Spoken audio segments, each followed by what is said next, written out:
Oh, it's a midweek edition of Birds 365 here on the JAKIB Media and YouTube channel. You got the Mac and Mac guys. That would be John McMullen and Jordan McDonald here to hang and spend 2 hours talking Eagles football with you. Good morning, partner. How are you today? Good morning, Jody. It's another day. It's a Wednesday. Birds 365. We march on. Yes, we do. Get over that midweek hump and head toward a weekend of football. Well, no football. There's no football now, but there is football talk. And the esteemed general manager of the Philadelphia Eagles, Howie Roseman, made an appearance yesterday on Angelo Cataldi's morning show on WIP. And Howie talked about winning as many games as possible this upcoming year. What was the exact phrase that Jeff Lurie used after they fired? Transitional. Transitional. That the Eagles were in a transitional phase, and this could be a transitional season. And everyone has their own definition of what transitional means and what Jeff Lurie meant when he said it. Well, yesterday, listening to Howie Roseman on WIP, I would say he was flying in the face of that. He's talking about winning as many games as possible. He went back to the 2016 season when he said, some people said we were in the beginning of a 5-year plan, and it took us only 12 months to get to where we needed to get to. Okay, I think Howie's setting the bar a little high with this current roster that they have that just back in 2017 went to the Super Bowl and won it all. Oh, so is that what you're saying, Howie?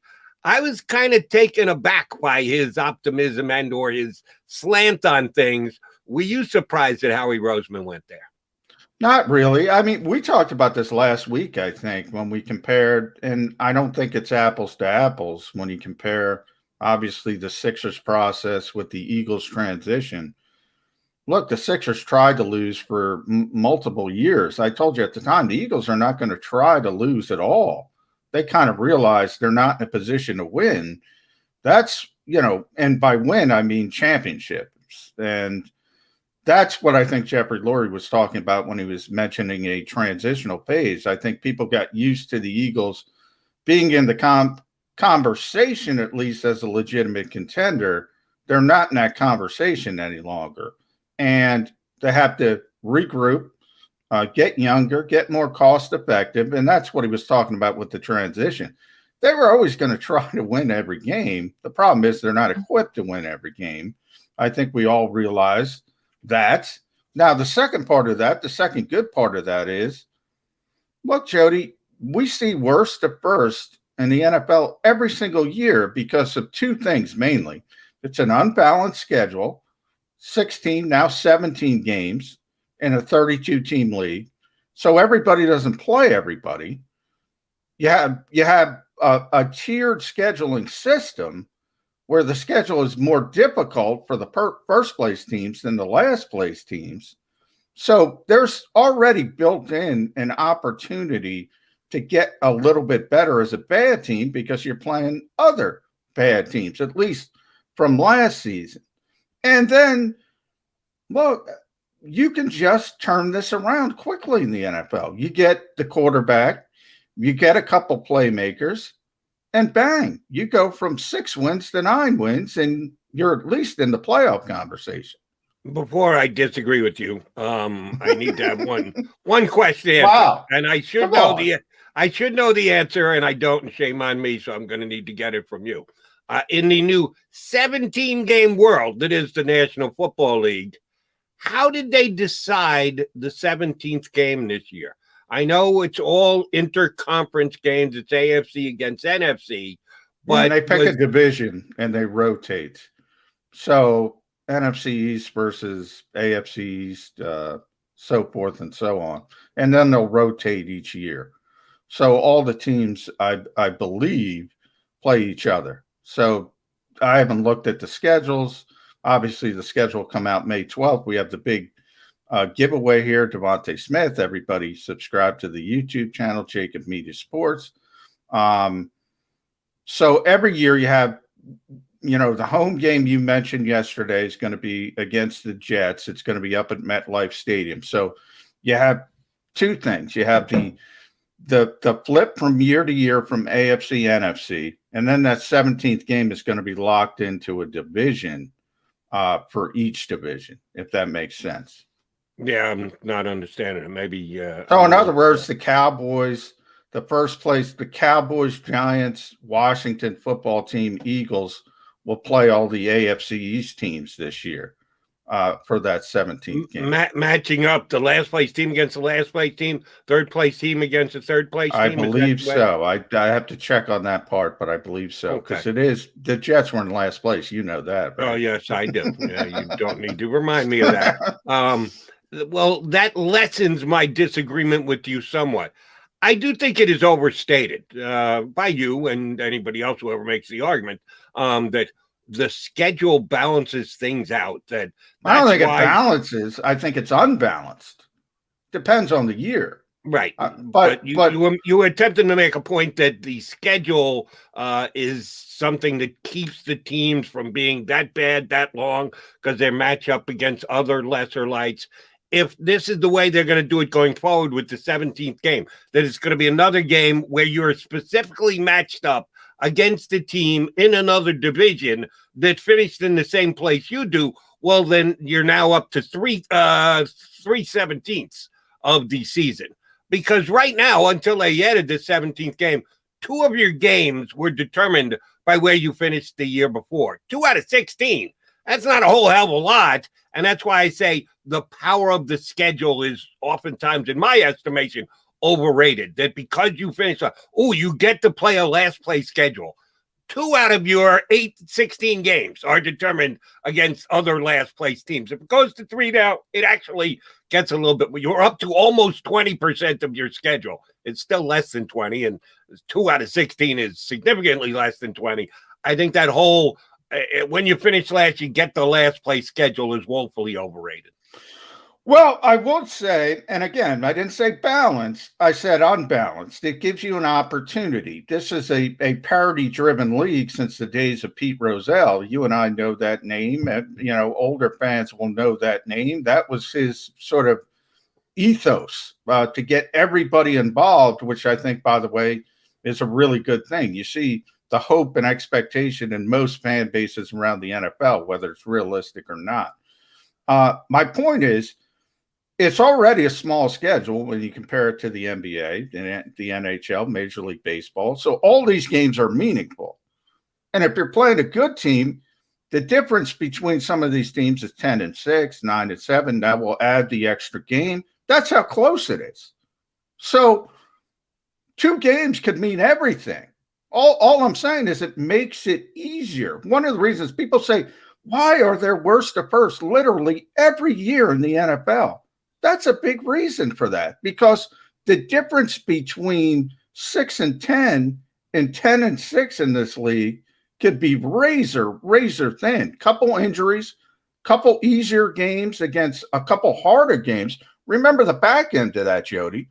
That means the first place team has the harder games in those 2, in theory. Now, sometimes it doesn't even work out that way. Right. Because sometimes the last place team turns into the good team, and the first place team has a bad year and has bad injuries. But I'm saying it helps. It certainly helps. In theory, it should always help, but I'm just pointing out that, again, this is my perception of the way people describe it. Oh, you get a last place schedule. You get a schedule that includes 2 out of your 16 games. If you're right about the way that they're going to schedule going forward, 3 of your 16 games, which again is a little bit more, but still isn't a ton. I don't think the schedule is the main mover and shaker of teams going from worst to first. I do think you touched on something I absolutely believe, and there's nothing you can do about it, is injuries. You get a key injury in the quarterback position, your best defensive player, yeah, you can be screwed. It doesn't matter whether you're playing other last place teams or not. You're playing other last place teams with your team being lesser than it should be because of injuries. I think that's a much bigger factor than the actual scheduling. And as a matter of fact, coming up in a couple of days, we're going to have a sports doctor on to talk about injuries and the like, because that, to me, is a key element of what the Eagles did, and the reason why my antenna sprung up when Howie Roseman said, we're going to try and win as many games as we possibly can. If that were the case, Why did you take a guy like Landon Dickerson with your second-round pick, an individual who's had a litany of injuries so far in his career before ever getting to the highest level, the National Football League, and a positional player that you're hoping not to have to force into the lineup in year number one, that all your top-flight offensive line talent is back and no longer injured and ready to go, so you can take a build them up type year with Dickerson. Those two things just didn't jive for me. We're doing everything to win every single game, every single year, yet you take a project offensive lineman in the second round. Yeah, I don't know if he's a project from a performance standpoint. I think that's why they took him. He's pretty good prospect from just if you put it in a vacuum and say, well, this kid can play. I think it's a project from a health standpoint, as you mentioned. And Howie Roseman said he doesn't want to be risk averse, which I think is interesting because one of the things I always point to with this sort of draft team, this personnel team with the Eagles, is the lack of consistency from year to year with what they say, what they do. 1 year it's about college performance. 1 year it's about the measurables, the analytics. 1 year it's about what we're saying right here. Let's take a risk. 1 year it's like, oh, let's not take a risk. Let's be very cautious because of injuries. There's no consistency. Even in this draft, you can go 1-2. I have no idea if Justin Fields was on the Eagles board. But, in theory, the epilepsy news could have affected them. They could have put a red flag on him, and then it would be understandable why they're not even considering him. Then in the second round, they take a kid with, 2 ankle surgeries, 2 knee surgeries. Doesn't make any sense. In theory, you go back to DK Metcalf. I always say, they treated him like a leper because of a previous neck injury. They weren't going to consider him until day 3 if he fell, or as a priority free agent. They just essentially took him off their board. Right. People don't realize that. When they say they should have taken DK, it wasn't even in the consideration. It wasn't like they said J.J. Arcega-Whiteside is a better player than DK Metcalf. It was this guy's off the board because of medical concerns. So that's what I'm talking about when I say lack of consistency. Where is that consistency? Why Dickerson? Why not Metcalf? Why Sidney Jones? There's no consistency. Here's why I term him a project pick in the second round. We'll take your point completely out of it. Let's assume Landon Dickerson shows up first day, rookie minicamp, and is healthy for the next 365 days. Has no issues whatsoever. He's good to go. He's practicing. He doesn't have any relapses, that he is as healthy can be for 100% for the next year. Where is he starting on the Eagles offensive line this year? Yeah, well, I see what you're saying about 2021. So you're saying I don't consider a pick for 2022 or beyond a project pick necessarily. Oh, I do. Your second round pick, and best case scenario in your mind is potentially he never sees the field. Well, because I will we're say good enough at the positions that he plays. That's almost the stone cold definition of project. We're going to use a second round pick on a guy, and we're going to put him off to the side and say, see you in a year, big guy. Well, to me, a project pick is he's not ready to play because he's not developed enough to play. So we just have definitions of project pick. But his concern, remember, he tore his ACL in the SEC championship game. So, the Eagles did say this is not going to be a redshirt season for him, but he wouldn't be ready most likely week 1 anyway. We'll see. The timing, depending. They've made great advances, and that's why we'll have Dr. Jen Flynn on. She can talk about that as far as rehab. They think he's going to be ready to play at some point. I don't know if that's going to be week 1. So, number 1, from a health standpoint. Number 2, I got to tell you, Jody, there are whispers around this league. There have been whispers for a while. The Eagles tried to move Brandon Brooks, number 1. This could speed that up. That is a big contract. That is a guy who tore 2 Achilles. You talk about health problems in 3 years. If you can get somebody to bite, you never know what happens. I will say it's interesting. We always talk about the quarterbacks. We always talk about Jalen Hurts, Carson Wentz. In the past few days, we've been talking about Jordan Love, Aaron Rodgers. You have a situation where you have Jason Kelce and Brandon Brooks, who now know the Eagles drafted a guy to replace one of them by 2022. True.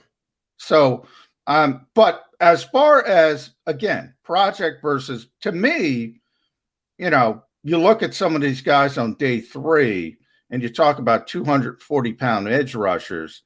That's a project. You got to build them up. You got to get them in your building. You got to put weight on them. You got to see what they can do. Landon Dickerson, again, no torn ACLs. That guy's ready to play day 1. And then probably your theory would be a little bit more correct because you're saying, why are you going to waste Landon Dickerson? He's not, there's no position for him. But again, then I would look towards, well, this team's not ready to compete anyway. Right. That's the point I'm trying to get to. Howie Roseman specifically said yesterday. Yeah, but everybody hears what you say. And to me, I heard, we're going to compete this year. We think we can make the playoffs this year. Well, if you think that, then I don't think you take my definition, my word, project offensive lineman, and you're picking the second round. Well, isn't there a difference between we're going to try to win every game, we're going to win games, and we're going to be Super Bowl contenders? I think there's a difference. Not when in the same sentence with a comma in between. Back in 2016, when they told us it was going to take 5 years, and we won the Super Bowl. Well, then you're tying those two things together. You're setting unrealistic hopes for Eagle fans. We're going, Howie, you mean we're going to do the exact same thing we did in 2017 when we had a parade? Well, it wouldn't be the first time Howie said some stupid stuff. I mean, regrets. That's my point. He regrets the quarterback factory comment, but he can't take it back. I mean, you know, Jeffrey Lurie said GM factory, and he won't even listen to his freaking people. I mean, how is it a GM factory? They say a lot of things that they probably shouldn't say. I don't think a coach or a general manager saying we're going to try to win games is a bad thing. I don't think it's ever a bad thing. In fact, I think it's a bad thing when you go back to the Sixers and you got a general manager. And one of the reasons, you know, I'll get into that later. But one of the reasons, you know, Sam Hinkie's telling everybody we're going to lose. We're going to lose. We're going to lose. But even then, Jody, even then, the coach and the players weren't trying to lose. Right. They weren't trying to lose. They were trying to win games. I think that's what Howie was trying to say. He's not always the best communicator, but they're not prepared to be a significant contender. I'm okay with Howie, and I liked his optimism yesterday. He sounded like he was in a good mood because, you know, Angelo, he's going to get you. If given the chance, he's going to jab you. He's going to pimp you. He's going to try and get you to say something that you might regret later. And Howie seemed to be up to the task, at least in my eyes, by suggesting that they're going to try and win every single game this year. There was no use of any phrase that let you know that we're not expecting to go to the Super Bowl like we did just several years ago. It sounded strange to me as a guy just sitting in, wondering what the Eagles are going to be like a couple of days after the Eagles took significant steps in roster creation for not only this upcoming season, but seasons to go. And again, Jeff Lurie, when they let Doug Peterson go, was on record saying that Doug had too much of an emphasis on what we're going to be like in 2021. By the way, that's another dumb statement. Jeffrey Lurie talking about. But he made it. Whether it's dumb or not, he made it. Oh, Doug's trying to win games. We're not in that position. Yeah, no question. So pointing out, you know, the inconsistencies, I'll be the first to say, that's why I just said there's no consistency with this team from a draft process, from a communication process, from a narrative process. So if you're looking for consistency, Jody, you got to look in another city. You're not going to get it with this brass. No, so if you're looking for consistency from day to day, week to week, year to year, you ain't getting it. I'm just pointing out that I'm going to point it out when the inconsistency pop up. And I thought it popped up yesterday when Howie made it sound like, hey, we got a chance to win this upcoming year, and tying it back into when they just won the Super Bowl several years ago. Quick, and we're going to have Dave Zangaro on to talk further about this from NBC Sports Philadelphia. But real quick, I will say, you know, people are saying, wow, Howie's got a hit on this draft. It's so important for him. No, it's not. He set himself up for 2022 with the 3 potential first-round picks. There's no pressure on that guy at all. He has convinced Jeffrey Lurie, we're going to be back in this thing by 2022. They're going to try to win games in 2021, but it's about 2022. And then the clock starts ticking. And I will at least give them that much. They aren't completely in the tank the way the processed 76ers were, who just blatantly said, yeah, we're going to stink.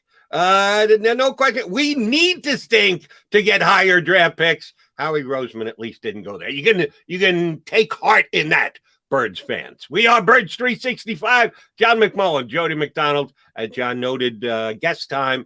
Dave Zangaro does a great job covering the Birds for NBC Sports Philadelphia. He's scheduled to join us next here on Birds 365.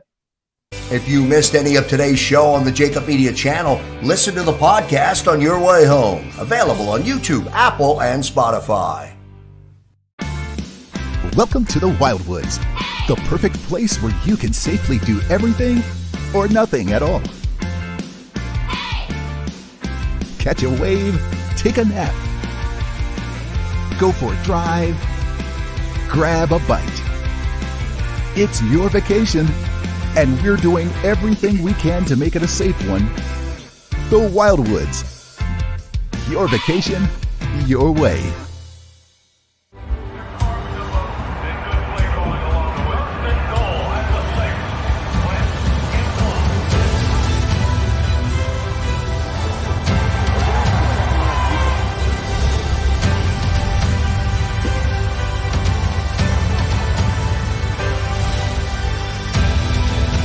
Field of life, First Trust Bank is there for you. Champions on 3. 1, 2, 3. Because Philadelphia dreams deserve a Philadelphia bank. The International Brotherhood of Electrical Workers, Local Union 98, is a proud sponsor of The Labor Show with J. Doc and Krause every Saturday night from 6 till 8 p.m. IBEW Local 98's highly trained and superbly skilled electricians are the best in the business, setting the highest safety standards in the electrical industry. So when you're planning your next industrial, commercial, or residential project, choose an IBEW Local 98 union contractor. Learn more at ibew98.org. The light from a star can take millions of years to reach Earth. So when you look at a star, you're looking back in time. But I see the future. I see exploration and courage. I see my country finding new horizons out there. And I see giant leaps making a comeback. I see myself. The future is where I'll make history.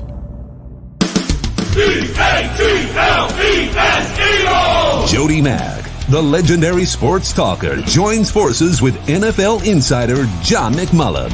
Start your morning with Johnny Mack and Jody Mack across the JAKIB Media Network.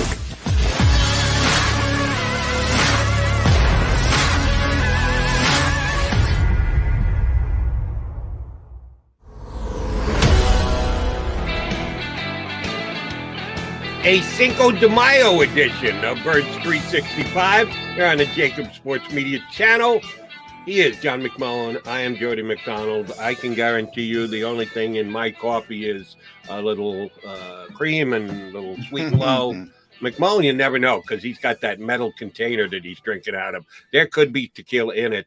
Let's find out if our guest has already started celebrating Cinco de Mayo, if he's just a coffee guy like yours truly. From NBC Sports Philadelphia, Dave Zangaro, good enough to jump aboard with us. Are you celebrating Cinco de Mayo yet, Zangaro? I have my mug here. I won't tell you what's in it, but you can bet it's just the coffee. Same way. That's why you do it. That's why you have it. No one knows. There's a secret behind it, you know? Yeah. Dave, we are smart. See, great minds think alike. Good to see you, Dave. I guess we got to start draft. Your first impressions of how the Eagles did, and obviously some Once Devonta Smith, I think everybody's excited about getting the playmaker. And then to me, day 2 is going to tell the tale of this draft moving forward. Yeah, I mean, that's kind of where I am too. I think the Devonta Smith pick is pretty good. And I think it felt like everyone was on board. The team, fans, reporters, I think everyone likes that idea. The second round pick is going to go a long way in determining the success or failure of this draft. It's because the player is exceptional. I mean, I haven't heard one bad thing about Landon Dickerson, the player or the person. The only thing you can say about him is that he's had injuries, and it's significant. I mean, we're talking about 2 ACLs, 2 ankles in 4 of his 5 years in college. It's a lot. And I'll be honest, I don't think I would have made that pick. I think it's too risky, but the Eagles know that the reward here could be huge. I mean, we're talking about this guy could be an all-pro for them for 6, 7, 8 years down the line. It's scary though, man. This is the team that drafted Sidney Jones, and I know that it's probably unfair to really compare those two, but it's too natural not to, right? I mean, this is a team that told us 5 years ago that Sidney wouldn't be here at 43 if not for the Achilles injury, and that's why we're taking him, because we love the value. And that's a lot of the same things they're saying about Landon Dickerson. Now, I know the injuries are different. I know the position is different, the player is different, but just the fact that they felt like they got such great value in the second round for a player that was injured is scary. And I mean, we're talking about the 37th pick. This is not like even a late second round pick. This is a spot where you're talking about guys who a lot of us thought would go in the first round. So it's scary. And as far as the rest of the draft, I like the Milton Williams pick more than Tom Donahoe. I think it's a solid pick. I really like the player. I like the upside. And then the rest we'll see. I like the Kenny Gainwell pick in the 5th round. I thought that was good value.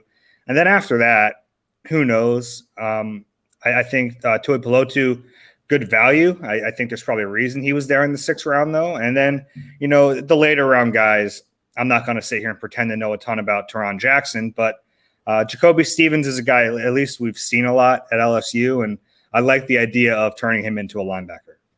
Now I'm going to quibble with Dave Zangaro. I already did it with Johnny McMullen, so why shouldn't I do it with Dave too? You said everybody seemed to have liked the Devonta Smith pick. Oh, after the fact, yes. But there were a lot of opinions in this town that you can't take a 166-pound guy in the first round with that kind of he's not going to be able to play against NFL defensive backs. He's not going to be able to get off the line of scrimmage. And I've been a huge fan of his for 2 years. And give me the evidence that he can't do it. Other than you're not believing so, he's playing against SEC cornerbacks week in, week out, and all he ever did was win a Heisman Trophy. I would not say that everybody was on board with Devonta Smith prior to the draft. Once he became an Eagle, I think most of those critiques and or questions kind of dried up because people want to root for their Eagles. And once he puts on a green jersey, then you have to root for him. But I don't think everybody was on board with picking Devonta Smith before Howie Roseman decided to trade up and do just that.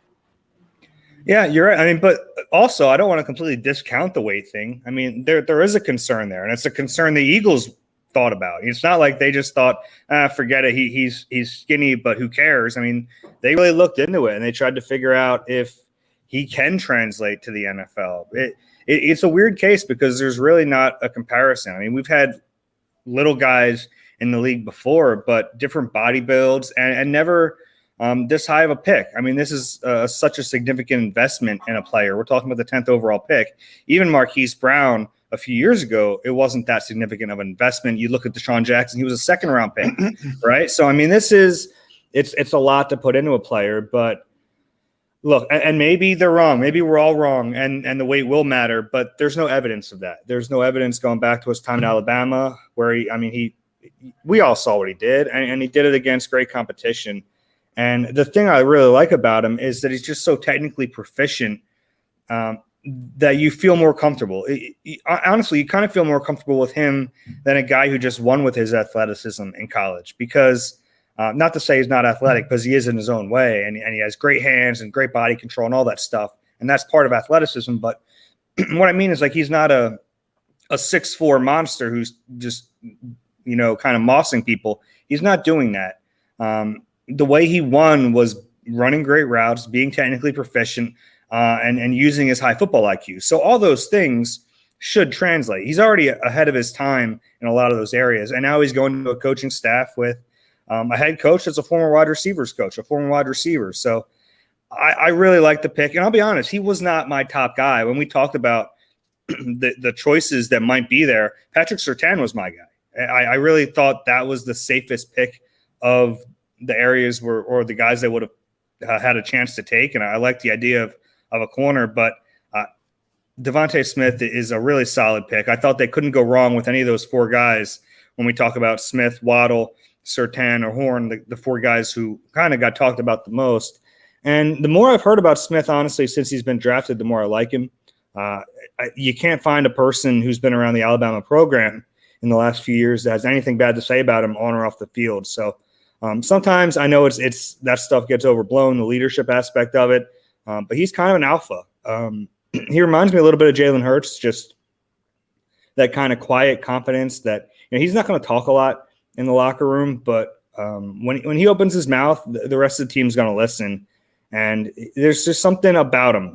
It sounds kind of hokey to call it that it factor, but I think there's something there. He acts like the man, and I think he's going to kind of bring that to the Eagles locker room. All right, let me play devil's advocate here, Dave, because I'm one of those guys. I say 166 pounds. I would say, Jody, and I have said, the evidence is there aren't a lot of 166-pound guys that have had success in this league at wide receiver long term. You mentioned Deshaun Jackson. Obviously, he would be most notable. Deshaun Jackson's about speed. This guy's a well-rounded, well-crafted, as you mentioned, receiver. I asked Nick Sirianni. He plans to play him at X, Z, flex, everywhere. Great route runner, great yards after catch guy. Plays like a 200-pounder. I think that hurts him. I think if you're 166 pounds and you're sticking your nose into the middle of the field, even in the modern NFL, where it's not like it once was, where, Ronnie Lott's taking up your head if you go over the middle. Zach Ertz always says, Dave, the injury rate in this league is 100%. 166 pounds going inside, that concerns me.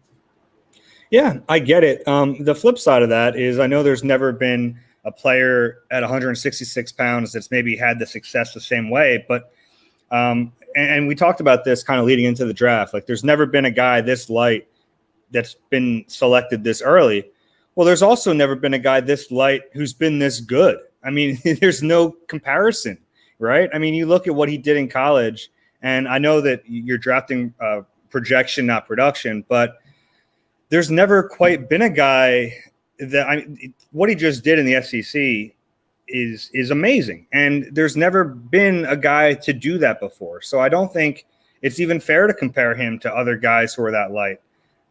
And that's what, I get that that's what makes this a tougher pick in some ways, or you're the tougher evaluation for a player like this. But he's a tough guy. I mean, I understand that he's not built thickly. He's not, he's not a stout player, but he's played pretty tough. I mean, he's been injured before and he's played through it. There's the fear is going to be there, and it's going to be there until he plays. But I think there are enough things to like about him that not that you overlook it, but you feel more comfortable with it, and it doesn't become the thing that takes him off your board or pushes him down your board, because he's done so many things at a certain level, and he does things that I think help him. I mean, he's so smart. He's not taking hits when he doesn't need to.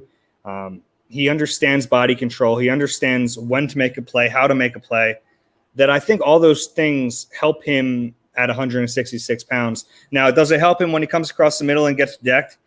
Probably not, and we'll see what happens if he pops back up. But I get the fear there, but there's just no evidence to support the idea that it's going to hinder him. Your point, Johnny, about Zach Ertz and the injury rate in the NFL is 100%. He's right. And that would have been the same with any player the Eagles drafted at 166 pounds and 320 pounds on the offensive or defensive line. He's part of that 100% who's going to get hurt too. So Except for Jim Marshall and Brett Favre. Well, I acknowledge that Zach is right. I'll also say thanks for covering the entire draft for us, Zach, with one statement. Speaking of Mr. Ertz, Mr. Zangaro, he's still here. Haven't we gone down the road of it's a mere matter of days before Zach Ertz becomes an ex-Eagle like 2 or 3 times this offseason? Yet he's still on the roster. Yet Howie Roseman talked about him after the draft, and he's still a quality player, and the Eagles are going to do what's best for the Philadelphia Eagles. Is there a chance that Zach Ertz is still here when training camp opens up? I'm not asking if he's going to show. I'm asking if he's still going to be on the roster.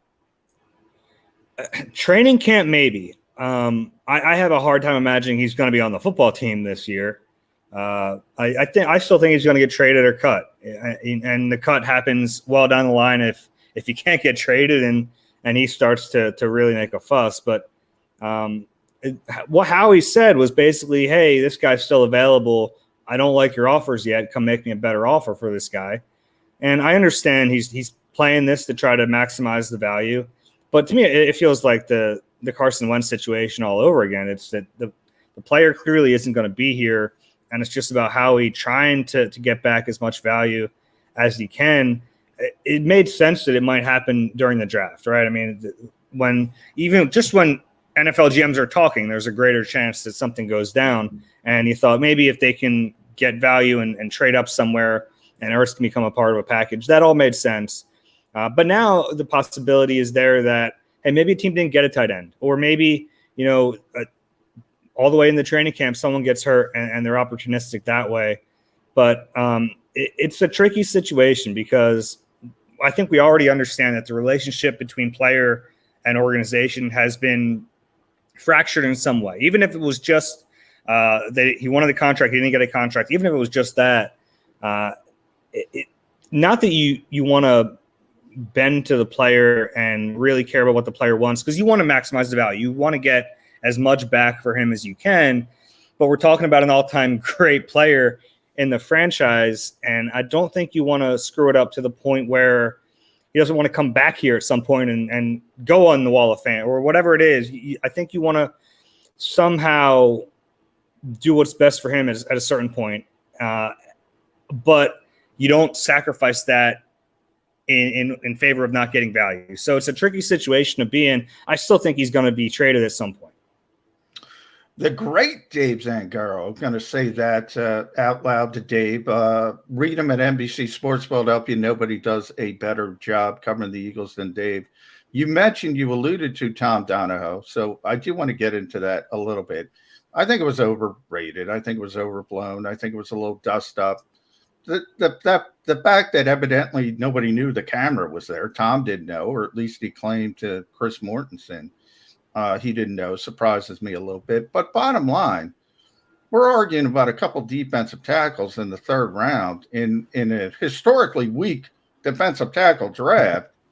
And I'm with you, Dave. I think Howie got it right. I'd rather have Williams than the 2-down player McNeil.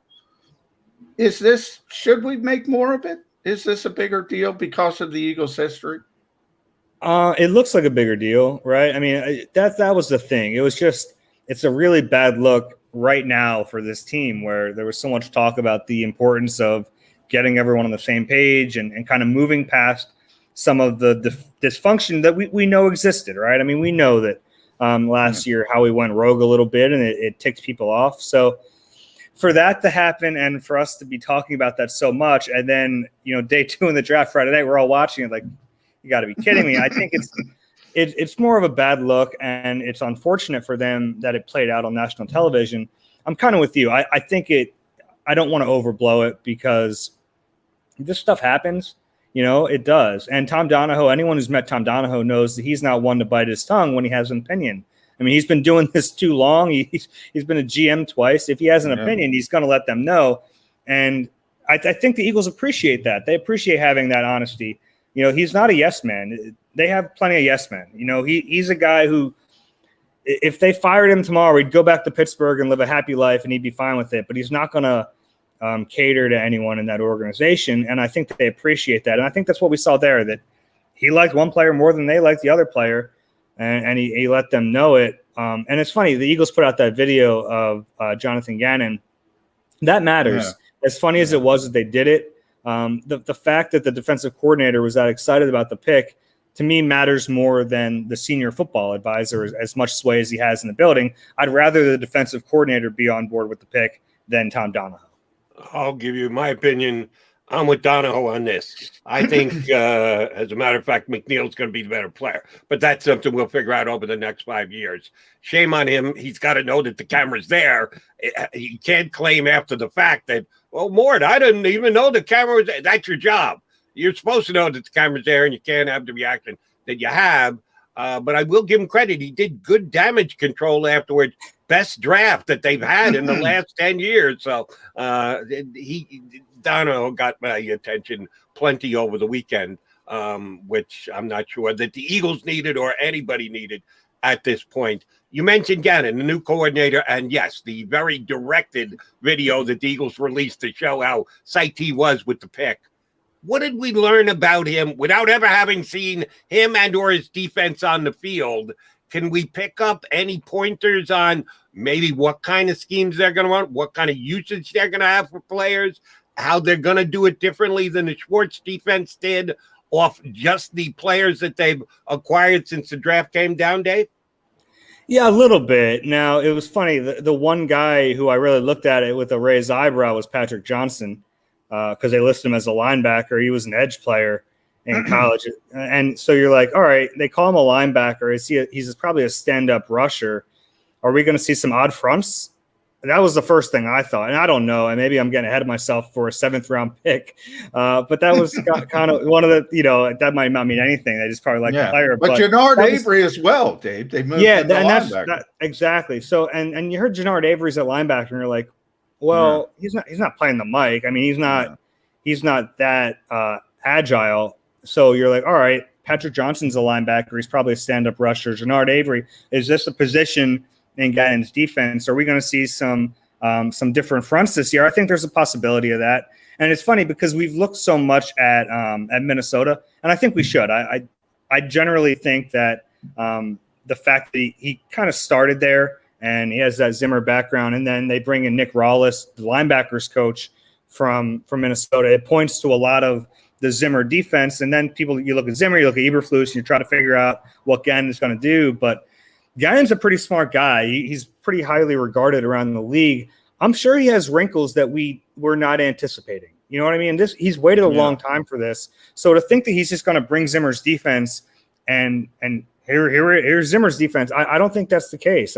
I'm really curious to see what he's going to do, and I'm hoping at some point we get to ask him about it. It's kind of strange that we haven't talked to the defensive coordinator yet. He got hired a few months ago. Or the offensive coordinator, but that's not as important. But okay, you're right about that. Now, when you were running down sort of your day 3, you mentioned a lot of names. One of the names you didn't mention was Zach McPherson, the cornerback, and the Eagles didn't get help. But pretty obvious if you look at the depth chart right now. The one glaring weakness is outside corner. I wouldn't say there's plenty of other weaknesses as well, but that's one. If you had to go play today, you're like, oh, what the heck are we going to do at this particular position? Now, Howie made a big deal about going back to Ronald Darby. There's still other options, but what the heck are they going to do with that position, Dave? Yeah, I think that was a hint. I really don't think they're done there, and I don't know if it comes through free agency or trade. I don't think they can go into a season with what they have, and I know that this season isn't. Look, they're not going to win anything in 21, but they have to try to be competitive. I don't know if they can do that right now. I don't know enough about Zach McPherson to think that he can step in and be a starter, and that leaves Slay and Avonte Maddox and Craig James as your top corners right now. That's not good enough to me, and that's nothing against Avonte, who I think was obviously playing out of position last year. He's played 3 positions in the NFL. Outside corner, I'd put firmly at the 3rd best spot for him. I'd put safety and nickel ahead of that. So ideally, you'd like to get, if Avonte is going to be here, you'd like to put him at the nickel spot and find someone to play outside. Can Zach McPherson be that as a 4th-round pick?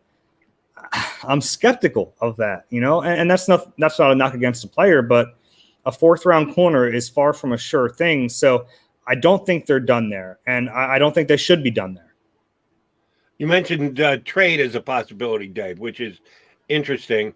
I would think that it'd be that much more difficult to make a trade because player for player trades in the NFL are so infrequent.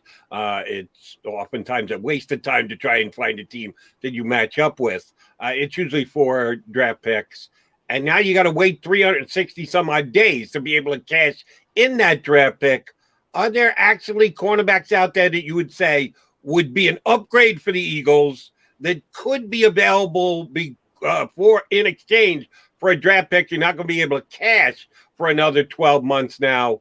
I got to believe if Howie's got something like that working, he's doing a good job of keeping it under wraps because I just don't see it. Yeah, I don't know. I'm not going to try to fake some names here because I don't know who it would be, but anyone they trade for is an upgrade. Look at their depth chart. I mean, it's not like it's a pretty low bar to clear, and that's not a knock on these players. But, I mean, right now you're going into a season. We'll take Zach McPherson out because I don't exactly know how he fits, how far along he'll be. You're talking about Darius Slay outside. I'd probably put Craig James at the other corner position, Avante as the nickel. He'd probably start outside moving the nickel on sub packages. So, after that, you have Michael Jacquet, Kevon Seymour, Jamison Houston. It's a pretty quick drop off. It's impressive that you came up with those names. Lavert Hill. I mean, they were getting deep. They've got to do something. I just can't imagine.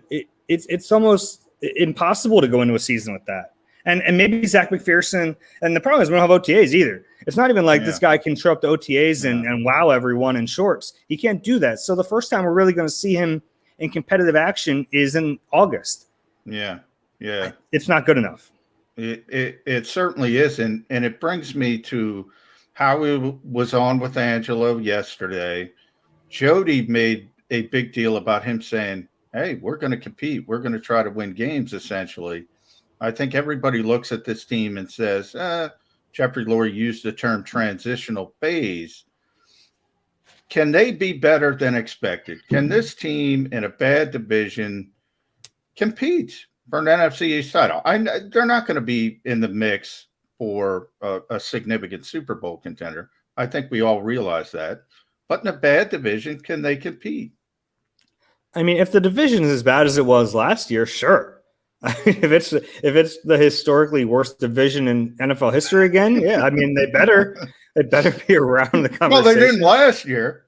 They were in the race till week 15. 4 wins. I mean, long term. Yeah, I mean they were in the race. Yeah, look, I think there's talent on offense. It's unproven talent, and a lot of it hinges on Jalen Hurts. If that line should be better, and that's a big deal. I don't want to overlook that. That line was a train wreck last year because of the injuries, and there's no guarantee it is better because the injuries are scary. You have a 33-year-old Jason Kelce, a right guard coming off an Achilles, a right tackle who's dealing with the same ankle injury he's dealt with for 3 years, left tackle who's a year into football, or a left tackle who's been a major disappointment in the NFL, and a left guard who's solid. So, and then your best backup is a guy who's also coming off an ACL, by the way, he just drafted. So if that line can be better, I think Jalen Hurts has a shot to be a decent player. He's kind of a wild card, though. I don't know what he's going to be. The Eagles don't know what he's going to be. No. So much of the success, at least offensively, hinges on Jalen Hurts. They'll have some more weapons now. We'll have Devonta Smith. I think Jalen Reagor has a better shot this year, obviously. Removed from his rookie year, all the pressure, the injuries. We'll have a new coach and coordinator to scheme him up a little better. So I think they have some talent offensively. Defensively, the well's running a little dry, guys. They're getting older. They have Fletcher Cox and Brandon Graham. They're 2 best players, both over 30. They have some talent. They have Javon Hargrave, who I think is a really good player, but now he has to learn a new scheme. Yeah. Linebackers, Eric Wilson, I think was a decent signing. And then in the secondary, Rodney McLeod's coming off that injury, and we know the situation at corner. So I don't think they're going to be a good team. I don't think they're going to be some kind of real contender. Can they stick around in the NFC East? Yeah, probably. Dave, let me go here. You just ran down, gave a nice little capsule of the sides of the ball and where the Eagles are sitting these days. Since the season ended, they've decided that they weren't going to draft a quarterback. They had a chance to draft a quarterback 7 rounds. They didn't draft one. Their first pick, They brought in Jalen Hurts, his former teammate, Heisman Trophy winner, but brought in his former teammate. Second round, they took an offensive lineman. Third round, they finally got to the defensive side of the ball. Off-season acquisitions, they haven't blown anybody away with adding specific pieces on either side of the ball. They've kind of gone out of their way to say, oh, and let me not forget, they could have drafted Justin Fields. They chose not to with the pick that they had. They really have gone down the Jeffrey Lurie proclaimed through Chris Mortensen road. Our job is to get better around Jalen Hurts. Is this an overcompensation for what happened with Carson Wentz? Because Carson supposedly couldn't mentally handle the fact that they took Jalen Hurts in the second round, that this year they're overdoing it to make sure Jalen Hurts, despite the fact that he's a completely different personality than Carson Wentz, doesn't feel threatened at all, that we're bending over backwards to make it easier for Jalen Hurts. I don't think so. I think that the makeup is much different when you're talking about Jalen Hurts versus Carson. I think if they drafted Justin Fields, Jalen Hurts would try to beat him out. And he might have a shot. Who knows? I don't think he'd have a shot, but I think they realized that we have to figure out if Jalen Hurts is the guy or not. And there's some real skepticism everywhere about that. Even inside the building, there's some real skepticism about whether or not he can be that guy. So I think they look at it and say, well, we got to find out. And the only fair way to find out is to get pieces, put them around him. And even if he's not the guy, we have the pieces still. We still have the pieces that we surrounded him with to try to find out. So we all know how much flexibility they have next year, how much ammo they're going to have to get a quarterback next year if they find out that Jalen Hurts isn't the guy. And I like the idea of giving him a year to see if he can improve, to see if he could be the long-term starter. Scenario is he's okay this season. He's just okay. And okay is probably not going to be good enough, honestly. If they're not sold on him now as an organization completely, I think he's going to need to be pretty good this year for them to not find a quarterback next year. That we know how much this organization values quarterback. This is a league that values quarterback, and this is an organization that, really values it. And we can make fun of the quarterback factory thing because it was a silly line to say, but it exhibits how much they care about it. So I think they're going to give him this year. I think that's why they're doing this, to find out, say, hey, Jalen Hurts, this is your team for this year. And you try to do everything you can to prove to us that you're the guy. But if he's not, they have options, and they won't hesitate to use them, I don't think. All right, Dave, last one from me. Thanks for hopping on. Read Dave at NBC Sports Philadelphia, but you piqued my interest there for one reason. I think that you're right, and it's contradictory. Because this team, obviously, quarterback factory, Howie regrets that, but that's what they believe. They believe in that position. They believe they understand how important it is. So why in what everyone calls, basically everyone called a historic quarterback draft, are you kicking the can down the road? And you had the opportunity, it was sitting there for you at number 10 overall. You got a plan. I understand it. You want Devonta Smith, but Justin Fields is there. Probably a month and a half, 6 weeks ago, you said there's no way he's going to be there. He's there. And you're kicking the can back to next season when you said they're probably not going to believe in him in 12 months. I mean, I don't know how much you can learn. There's going to be excuses. It's not a great football team. They're not in a position. And then, in theory, everybody we all know builds up the board. There's going to be players that rise in NFL talent evaluators' minds at the quarterback position. But, man, this group was good. And you were in a position to seize the moment. Why didn't they? Yeah, it's a fair question. And I do want to point out that they like Jalen Hurts. They wouldn't have drafted Jalen Hurts. They didn't like him. They do like him. And I think there's a reason that Howie brought up Russell Wilson last year. And it's not to say that he's Russell Wilson. I'm not making it clear. I'm not saying that. But they liked him, and they didn't want to lose him. That's why they took him at 53, as misguided as that might have been. So I don't think it's like they're completely down on Jalen Hurts. I don't think he can be the guy. I think there's a chance of it. But I also think that, we're looking at this. It's a deep quarterback draft, right? But it doesn't mean they like every quarterback in this draft equally. And I think that once they traded down from 6 to 12, you understood that they weren't going to be, if they were interested in a quarterback, they knew that quarterback was not going to be there. So that part of it lines up, right? We heard some whispers that Wilson was a guy they had their eye on, and pretty clearly they weren't going to have a shot to get him. So whether or not that evaluation is right or wrong, and whether or not they were wrong about Justin Fields or Trey Lance, I don't know. But I think it was pretty clear that they were maybe not in love with those other quarterbacks the same way. And I think they also had to ask themselves, what's the separation between Hurts and these guys? I think it's pretty significant. Maybe they don't. Maybe they don't think it's as significant to kind of blow up that second-round pick. And I think some of it is that, hey, we just used a second-round pick on this guy. We were willing to torpedo our organization to do so. Are we really going to just abandon it a year in? I think that probably plays a role too. All right, Dave, last one from me, and it's one of my favorite things in the world. Might be one of your least favorite things in the world. Most people it is. The sports hypothetical question. And I acknowledge ahead of time that this is highly unlikely, but I'm going to give it to you anyway. Howie Roseman gets a call. It's the general manager of the Packers who says, listen, we've been meeting with Rodgers. He just doesn't want to be here. I said, all right, we'll try and accommodate. Tell me the teams that you'll accept a trade to, and you'll show up for the first day of camp to get that $500,000 workout bonus. Then you'll be good to go if you go there. And knowing full well what I want in return, the only fit is the Philadelphia Eagles.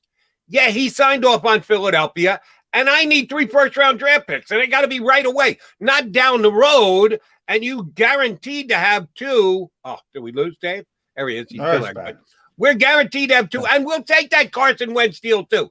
Whether it comes back a 2 or 1, you give us your pick, Miami's pick, and Carson's pick.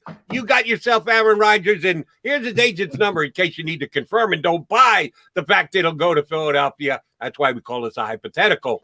If it happens, what does Howie Roseman do? I'll be honest, Jody, missed that whole question. My internet was that was a big one. It was a long one. It was great. I lost internet, got it back. You were still going.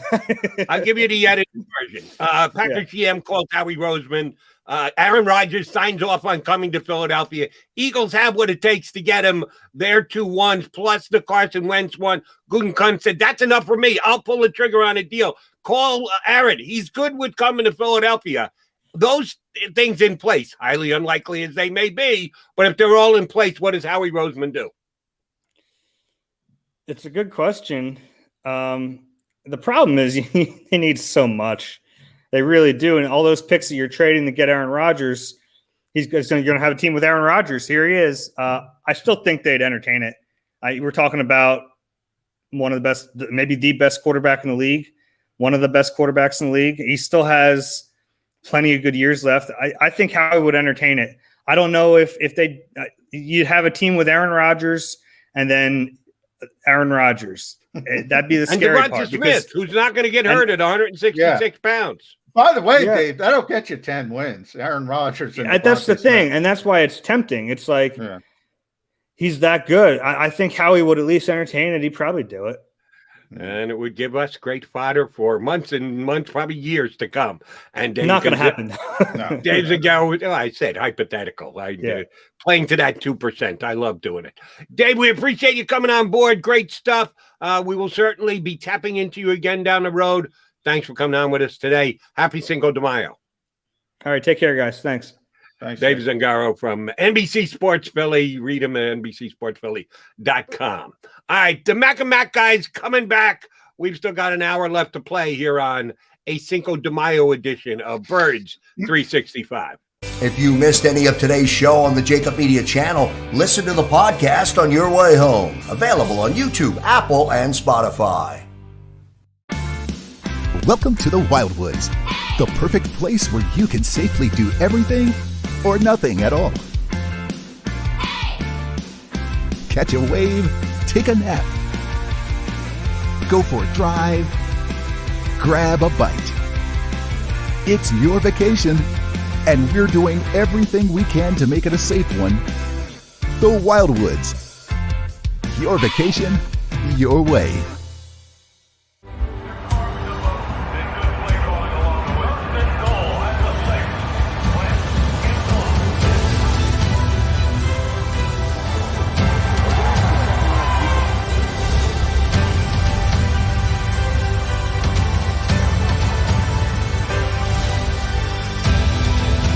Field of life, First Trust Bank is there for you. Champions on three. 1, 2, 3. Because Philadelphia dreams deserve a Philadelphia bank. The International Brotherhood of Electrical Workers, Local Union 98, is a proud sponsor of The Labor Show with JAKIB and Krause every Saturday night from 6 till 8 p.m. IBEW Local 98's highly trained and superbly skilled electricians are the best in the business, setting the highest safety standards in the electrical industry. So when you're planning your next industrial, commercial, or residential project, choose an IBEW Local 98 union contractor. Learn more at ibew98.org. The light from a star can take millions of years to reach Earth. So when you look at a star, you're looking back in time. But I see the future. I see exploration and courage. I see my country finding new horizons out there. And I see giant leaps making a comeback. I see myself. The future is where I'll make history.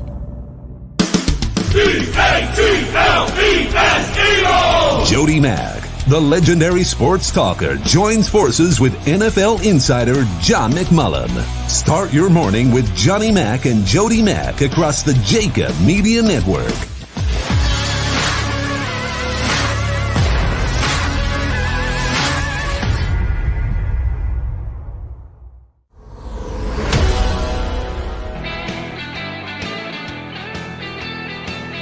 Mac guys here with you on Birds 365. Thank Dave Zangaro popping on board. I had to repeat that last question, but that's not a problem. Every once in a while you get technical difficulties.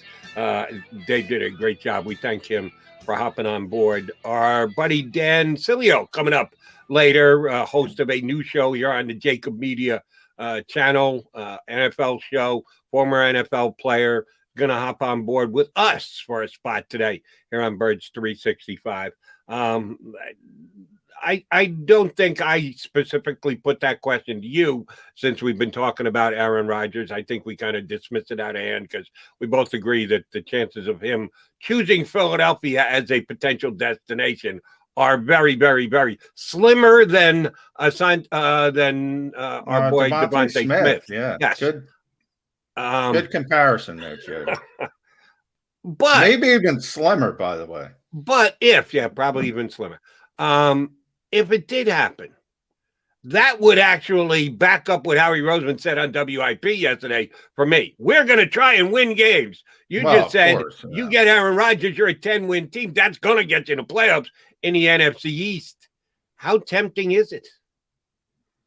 Look, I think any team in the NFL, to be honest, would be tempted to have Aaron Rodgers, maybe with the exception of the Tampa Bay Buccaneers, and only because they have the GOAT, the greatest of all time, and are coming off a Super Bowl championship. But even that's out of deference more than anything else because Aaron's better than Tom at this stage. I'd add the Kansas City Chiefs to that list too. Yeah, you're right. Chiefs obviously are very well set up and much younger at the quarterback position, so that's fair as well. But most teams, let's put it that way. And he is aging. We know everything. We know the personality. We know how difficult it would be to deal with him from a front office perspective. You see what's going on in Green Bay. Guy's great, man. I mean, compared to other sports, if you have a superstar, you cater to the superstar. And that's what you do if you want to be successful, whether it's LeBron James in the NBA or you don't, and you go down a different road. And, hey, I'd like to have Aaron Rodgers. It is not a possibility in Philadelphia. I'll go that far. I'm not even putting 0.5% on it. The zero, it's a goose egg. Is that what you're telling me? Goose egg chance? Goose egg. No chance. No, not whatsoever. And I think the better conversation would be Deshaun Watson if everything gets, I think that's realistic. If everything gets cleared up from his end, which may not be realistic. That part may not be realistic. But I think the Eagles would have an opportunity in that sweepstakes, so to speak, where Aaron, no, he's not coming here. Simple as that. No, it's good food for fodder and good conversation, but yeah, I think it's pretty damn close to zero that Aaron Rodgers will be coming here. And Jalen Hurts, as you've said, I've said, Dave Zangaro just specifically said here with us, this is a prove-it year for Jalen Hurts, and the Eagles have limited the competition for him. If you think Jamie Newman's going to come in and compete, not happening. If you believe Joe Flacco when he says, I'm coming in here to compete from the job, not happening. They've cleared the path for Jalen Hurts to be the man for this upcoming season. What do you think Jalen Hurts needs to do? What does he need to accomplish?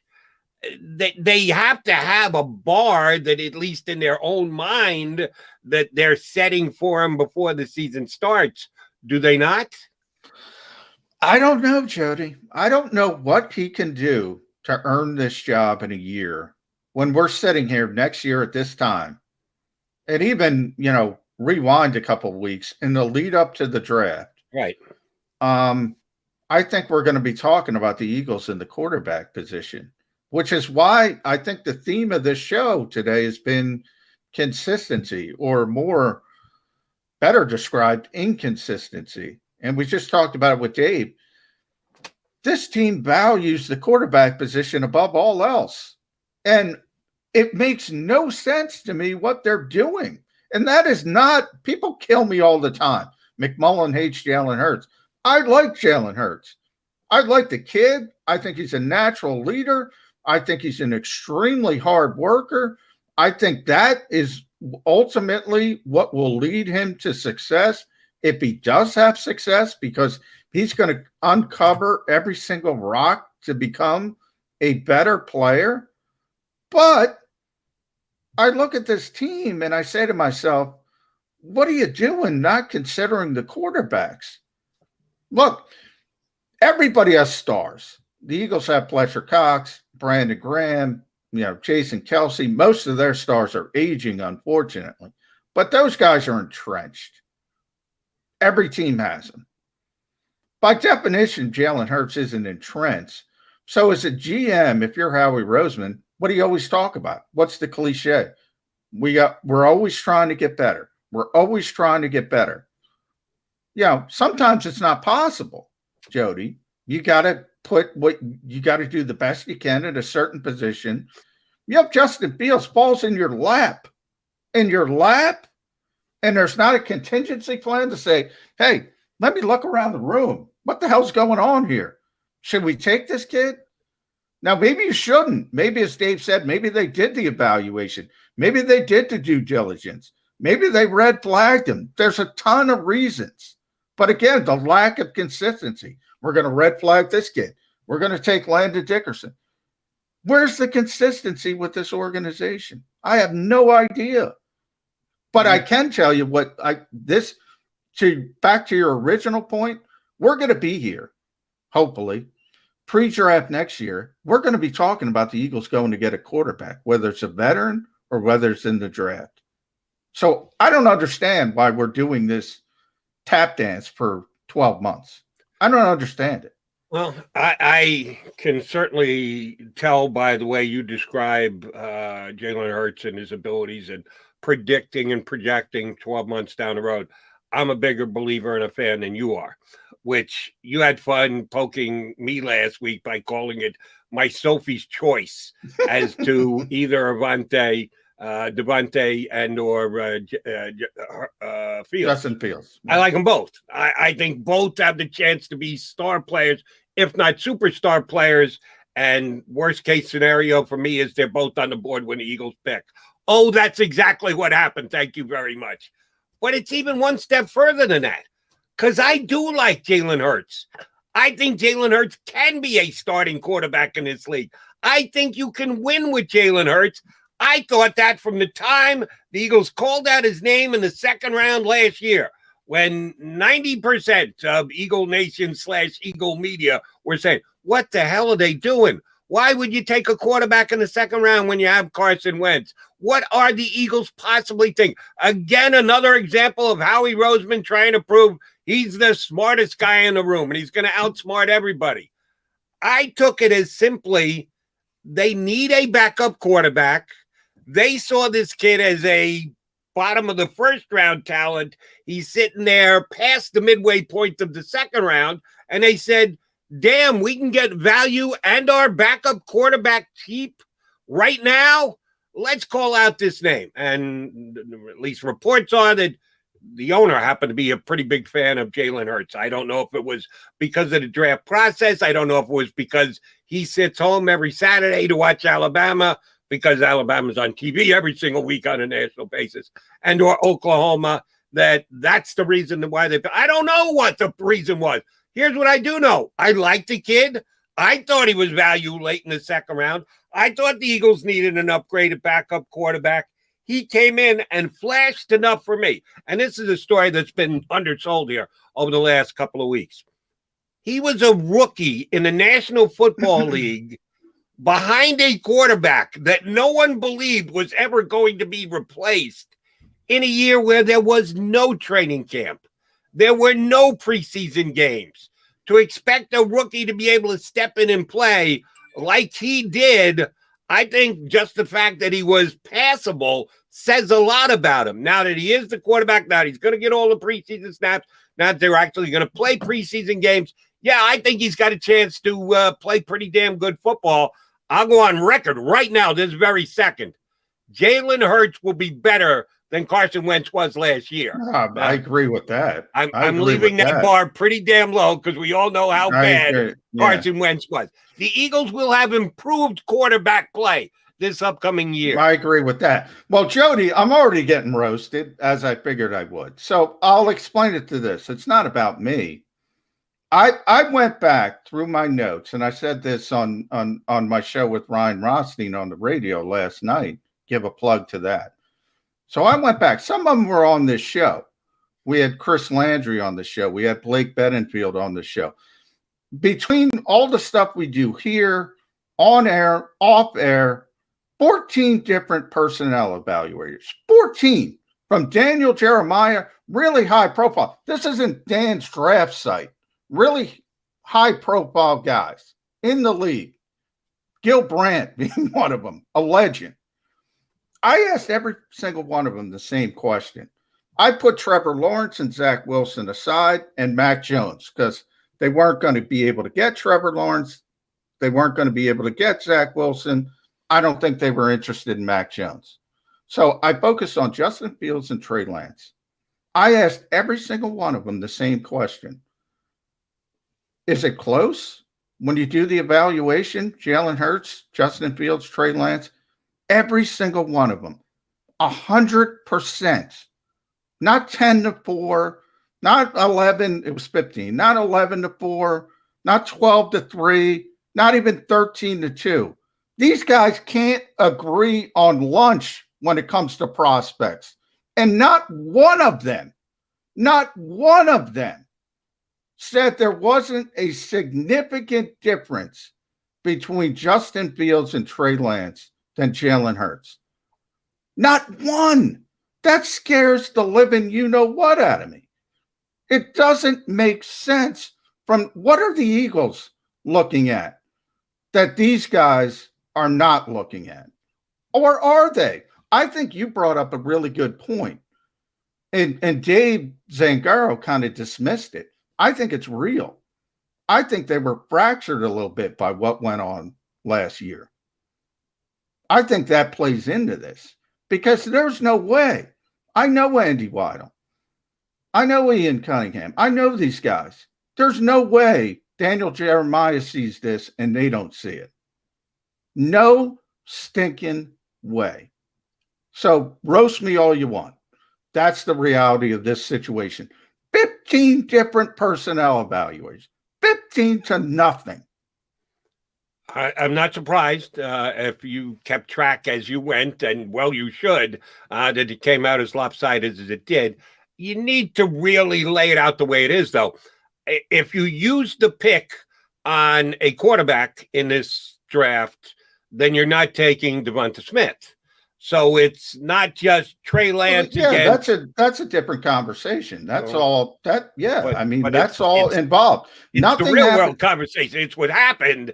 The Eagles got to draft someone else at that spot at number 10 to play a different position by the way, because they're going to Jalen Hurts. Had they drafted a quarterback, they'd have Jalen Hurts as the backup, and they wouldn't have that talented player that they had at number 10. Well, yeah, by the way, it was your Soapy's choice, not mine. I would have taken Rashawn Slater, and the offensive lineman who was there. If I would have just stayed at 12. But nonetheless, yeah, I mean, nothing happens in a vacuum. But this team, this is the team that values that position. Howie constantly says it. They call themselves the quarterback factory. You have an historic quarterback draft, according to everybody. And they go, let's forget about the quarterbacks. Well, wait till next year if we need a quarterback. Now, maybe it works out because maybe their plan is to go the veteran route. Maybe their plan is to go Russell Wilson, Deshaun Watson. Not going to be Aaron Rodgers, as we discussed. But nonetheless, somebody else might become available. It's like a virus in the NFL. No quarterback is happy in their current situation. So who knows what happens. But it scares the living you-know-what out of me when everybody – again, these guys don't agree on anything. You know, you give them you get 15 of them together and say, do you like Justin Fields or Trey Lance? It's going to be 8-7. Do you like Mac Jones or Justin Fields? It's going to be like 12-3. Other than Trevor Lawrence, everybody's going to say Trevor Lawrence would get 15. Scares me, Jody. That's all I'm saying. Let me just add this to the mix, and we're going to have Dan Sileo join us coming up here in just a couple of minutes. If you haven't read Peter King's Football Morning in America column that he comes out with every Monday morning, it's a must read as far as I'm concerned for you football fans. A lot of interesting stuff about how the 49ers decided to go with Trey Lance, that whole Mac Jones thing was media created. Not that the coach didn't like Mac Jones, but it became a pretty easy decision for him when they got. We didn't create it. We were being told that. I would take issue with that. We didn't create that because they were making it pretty clear behind the scenes that Mac Jones was the guy they traded up to. You think they fueled the media that story? Yes. Yes. Okay. You might be right. You'd know better than me on that one. But Trey Lance, and he better turn out to be, after you read this article by Peter King, he better turn out to be Joe Montana part due because of the way they talked him up. And they did give up all of that for a kid who has not played against highest level college football so far. And it is a bit of a roll of the dice. They better come up 7 as far as I'm concerned. The Eagles, to me, are on a planet unto themselves when it comes to Trey Lance. There's the 31 teams in the National Football League, and then there's the Philadelphia Eagles. Because for them to have taken Trey Lance, a North Dakota State kid, after what happened with Carson Wentz, one that you haven't had a chance to see against, forget about NFL level talent, even top college talent, I don't think they could have gone there. I don't think they could have picked them. We talked earlier in the show. You've done it 5 or 6 times here on the show, right on point. You can just take a guy off your board because of medicals. We may have an opinion on him, but if they've got medical markings against them, it's going to drop them way down their board or off their board altogether. It's the Carson Wentz test with Trey Lance. I think that takes him off the Eagles' board. I may throw a 4th round pick at him. Other than that, I'm not taking a chance on Trey Lance because the Eagles can't do that because of what happened with Carson Wentz here. I know they're different kids. I know it's years later, but to me, I hope that's not the case. I'll say that. I'm telling you how I would feel if I were the general manager of the Eagles. I couldn't do it. I couldn't draft Trey Lance after you had Carson Wentz implode to the size level and fiscal responsibilities that it did here in Philadelphia. I couldn't do that. I couldn't go back to another North Dakota State quarterback. I wouldn't do that if I were Howie Roseman. So even though 15 other general manager talent evaluators may have said Trey Lance over Jalen Hurts, not me. The Eagles are different than the other 31 teams in that vein as far as I'm concerned. All right, he's John McMullen. I'm Jody McDonald. Dan Sileo, host of a new show right here on the JAKIB Sports Media YouTube channel, is going to join us talking NFL next here on Birds 365. If you missed any of today's show on the JAKIB Media channel, listen to the podcast on your way home. Available on YouTube, Apple, and Spotify. Welcome to the Wildwoods, the perfect place where you can safely do everything or nothing at all. Catch a wave, take a nap, go for a drive, grab a bite. It's your vacation, and we're doing everything we can to make it a safe one. The Wildwoods. Your vacation, your way.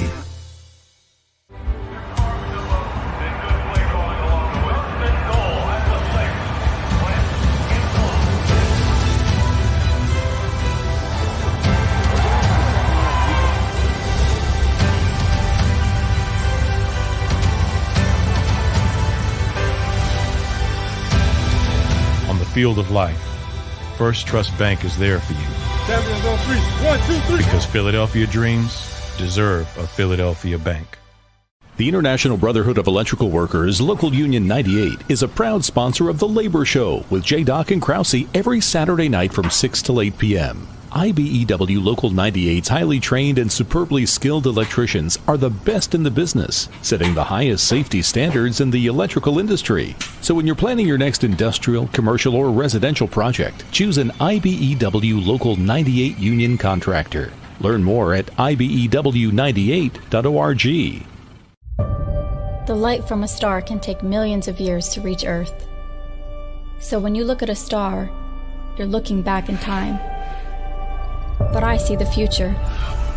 I see exploration and courage. I see my country finding new horizons out there. And I see giant leaps making a comeback. I see myself. The future is where I'll make history.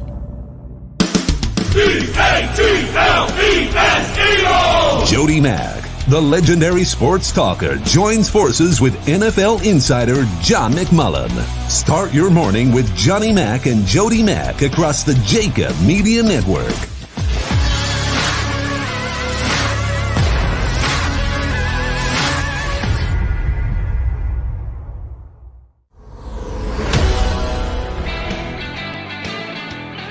You're aboard Birds 365 here on the JAKIB Sports Media channel.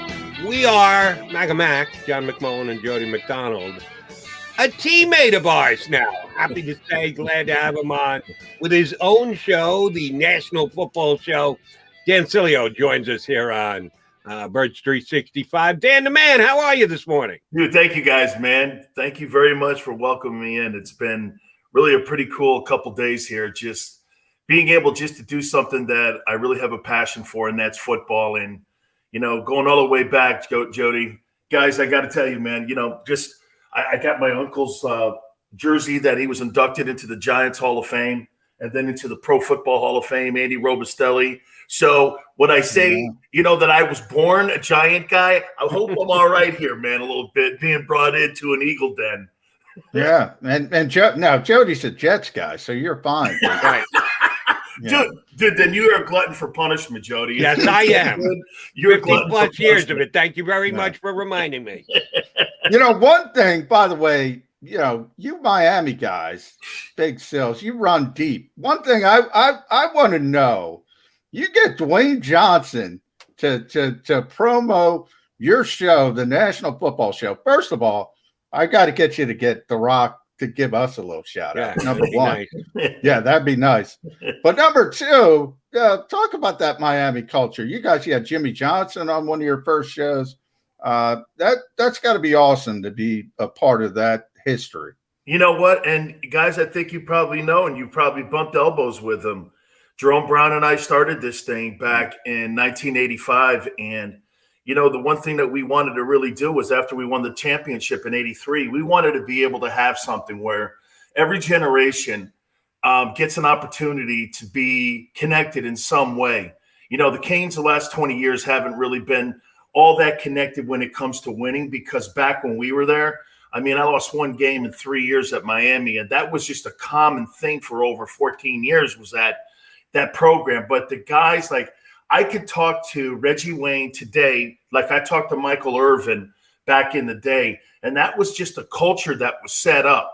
Nobody cared where you came from. Nobody cared your politics. Nobody cared about anything except when we were in that locker room, and it's really carried on. And like I tell you guys, I didn't know The Rock knew about me like that, and all of a sudden we just started reaching out, and it's like he played on my Canes teams with Jerome and Cortez and Russell and all them guys, and he's just been absolutely sensational. We've become really good friends, and you're right, Joe. Here's how this thing has really kind of blossomed in that, Jimmy Johnson and Howard Schnellenberger, who just passed away. John, I got to tell you, man, those guys really set the table for all of this at the University of Miami. It's been awesome. And you would know this, Dan, but one of the toughest things I've ever done. I've been doing the sports talk thing for 30 plus years. I happened to be on the air on the day in Philadelphia when we found out that Jerome had passed in the tragic car accident, and I was an hour into a 5-hour show by myself. And the outpouring that we got from fans on the phones, I didn't want to be there. I just wanted to get up and leave, but I had a job to do, and I wanted to be there to give Eagle fans a chance to get it off their chest and talk about it. Remember what Jerome meant to the Eagles. It was one of the toughest shows I've ever done, and that was a long time ago, and it's still to this day one of the toughest shows I've ever done. I want to show you something here. Every year that I go to a golf tournament, I go to the Jerome Brown Classic that's in Brooksville. And back in the day, when we were first doing it, Reggie would show up, and I was with the Lions. And guys, I'll never forget this, because Eric Andelsack, who was an offensive guard, was killed like a couple weeks earlier. And the Associated Press called me, and they're like, "Hey, did you hear what happened?" I go, "Yeah, Andelsack died a couple of years ago. He was down in Thibodaux, Louisiana." "No, Jerome died." I went, Jerome who?" He goes, "Jerome Brown." I went, No, Jerome Superman. Jerome doesn't, that's not gonna, no. And he was my running mate, and man, I just love that guy so much. And there is not a month that goes by that, I don't think about him. And every year on his birthday, D Brown, his son, I check in with him, because we made a pact years ago. I have a daughter now. If anything ever happened to one of us, we would always check on each other's kid. And so I check on D. He's doing really well. He went to UCF, played some baseball there. And yeah, it was one of the worst days of my life, and then guys, we went to the funeral, and I'll never forget, there's Reggie, there's Chris Carter, there's every single Philadelphia Eagle, Miami Hurricane. And I could not believe I've got Cortez Kennedy in between my wife and Russell Maryland. And there's not a guy that's not in tears.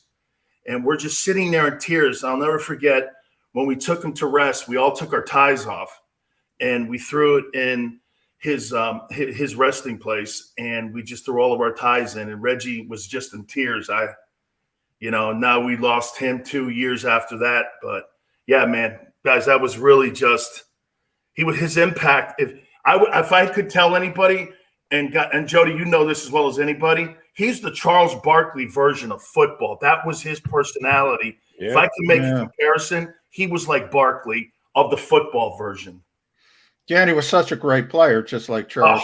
So it works out. But what is it about defensive tackles Miami back then? You mentioned Cortez, Russell. Just such dominant at that particular, Jerome at that particular position. It was an amazing run.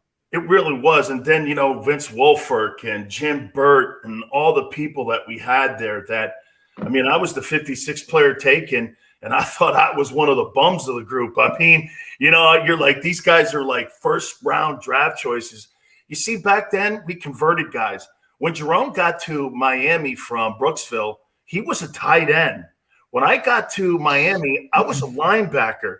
And so what Coach Johnson would do or Coach Schnellenberger would do was if we had great speed, all of us had to run under 5 flat.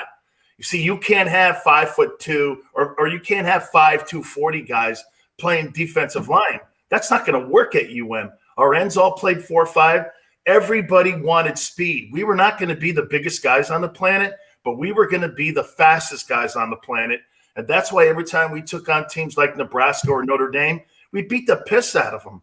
I mean, Notre Dame, one year we beat them 58-7. We just ran around those guys. We gave them the worst loss still to this day. In school history, Coach Johnson's running reverses with a minute left in the game. And it was really just a great magical time. And you're right, man. I mean, Russell Maryland, 6'1". Warren Sapp, 6'1.5". Jerome, probably the tallest at 6'2.5". But we never looked at height. We just looked at speed. Now they go off these rivals things. And look, if you don't look a guy in the eyeball and you don't look at his game tape, that draft stuff, it's about as dumb as it gets with pro days and all this other stuff. If you don't look a dude in the eye and you don't look at his game tape and you call him a 20-footer, I only need to see 20 feet of tape to know a guy's good or bad. All right, let me put it to you then. This year's draft class, you've done a great job of describing Miami players and Miami attitude. Was there a player or two that went in this past draft that you said, damn, he could have played with us? He could have been a Hurricane player back in the day when Hurricane players were Hurricane players. Was there one that you saw either via tape, watching games, or the chance to interview, or getting it from one of your fellow Hurricane guys who you said, this guy's going to be a stud in the pro because even though he may not have been a Miami guy, he plays like a Miami guy?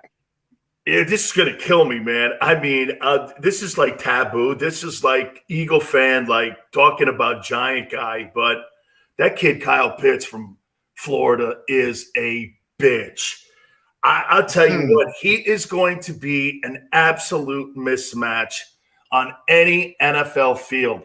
The only issue I would have with him is in the blocking game.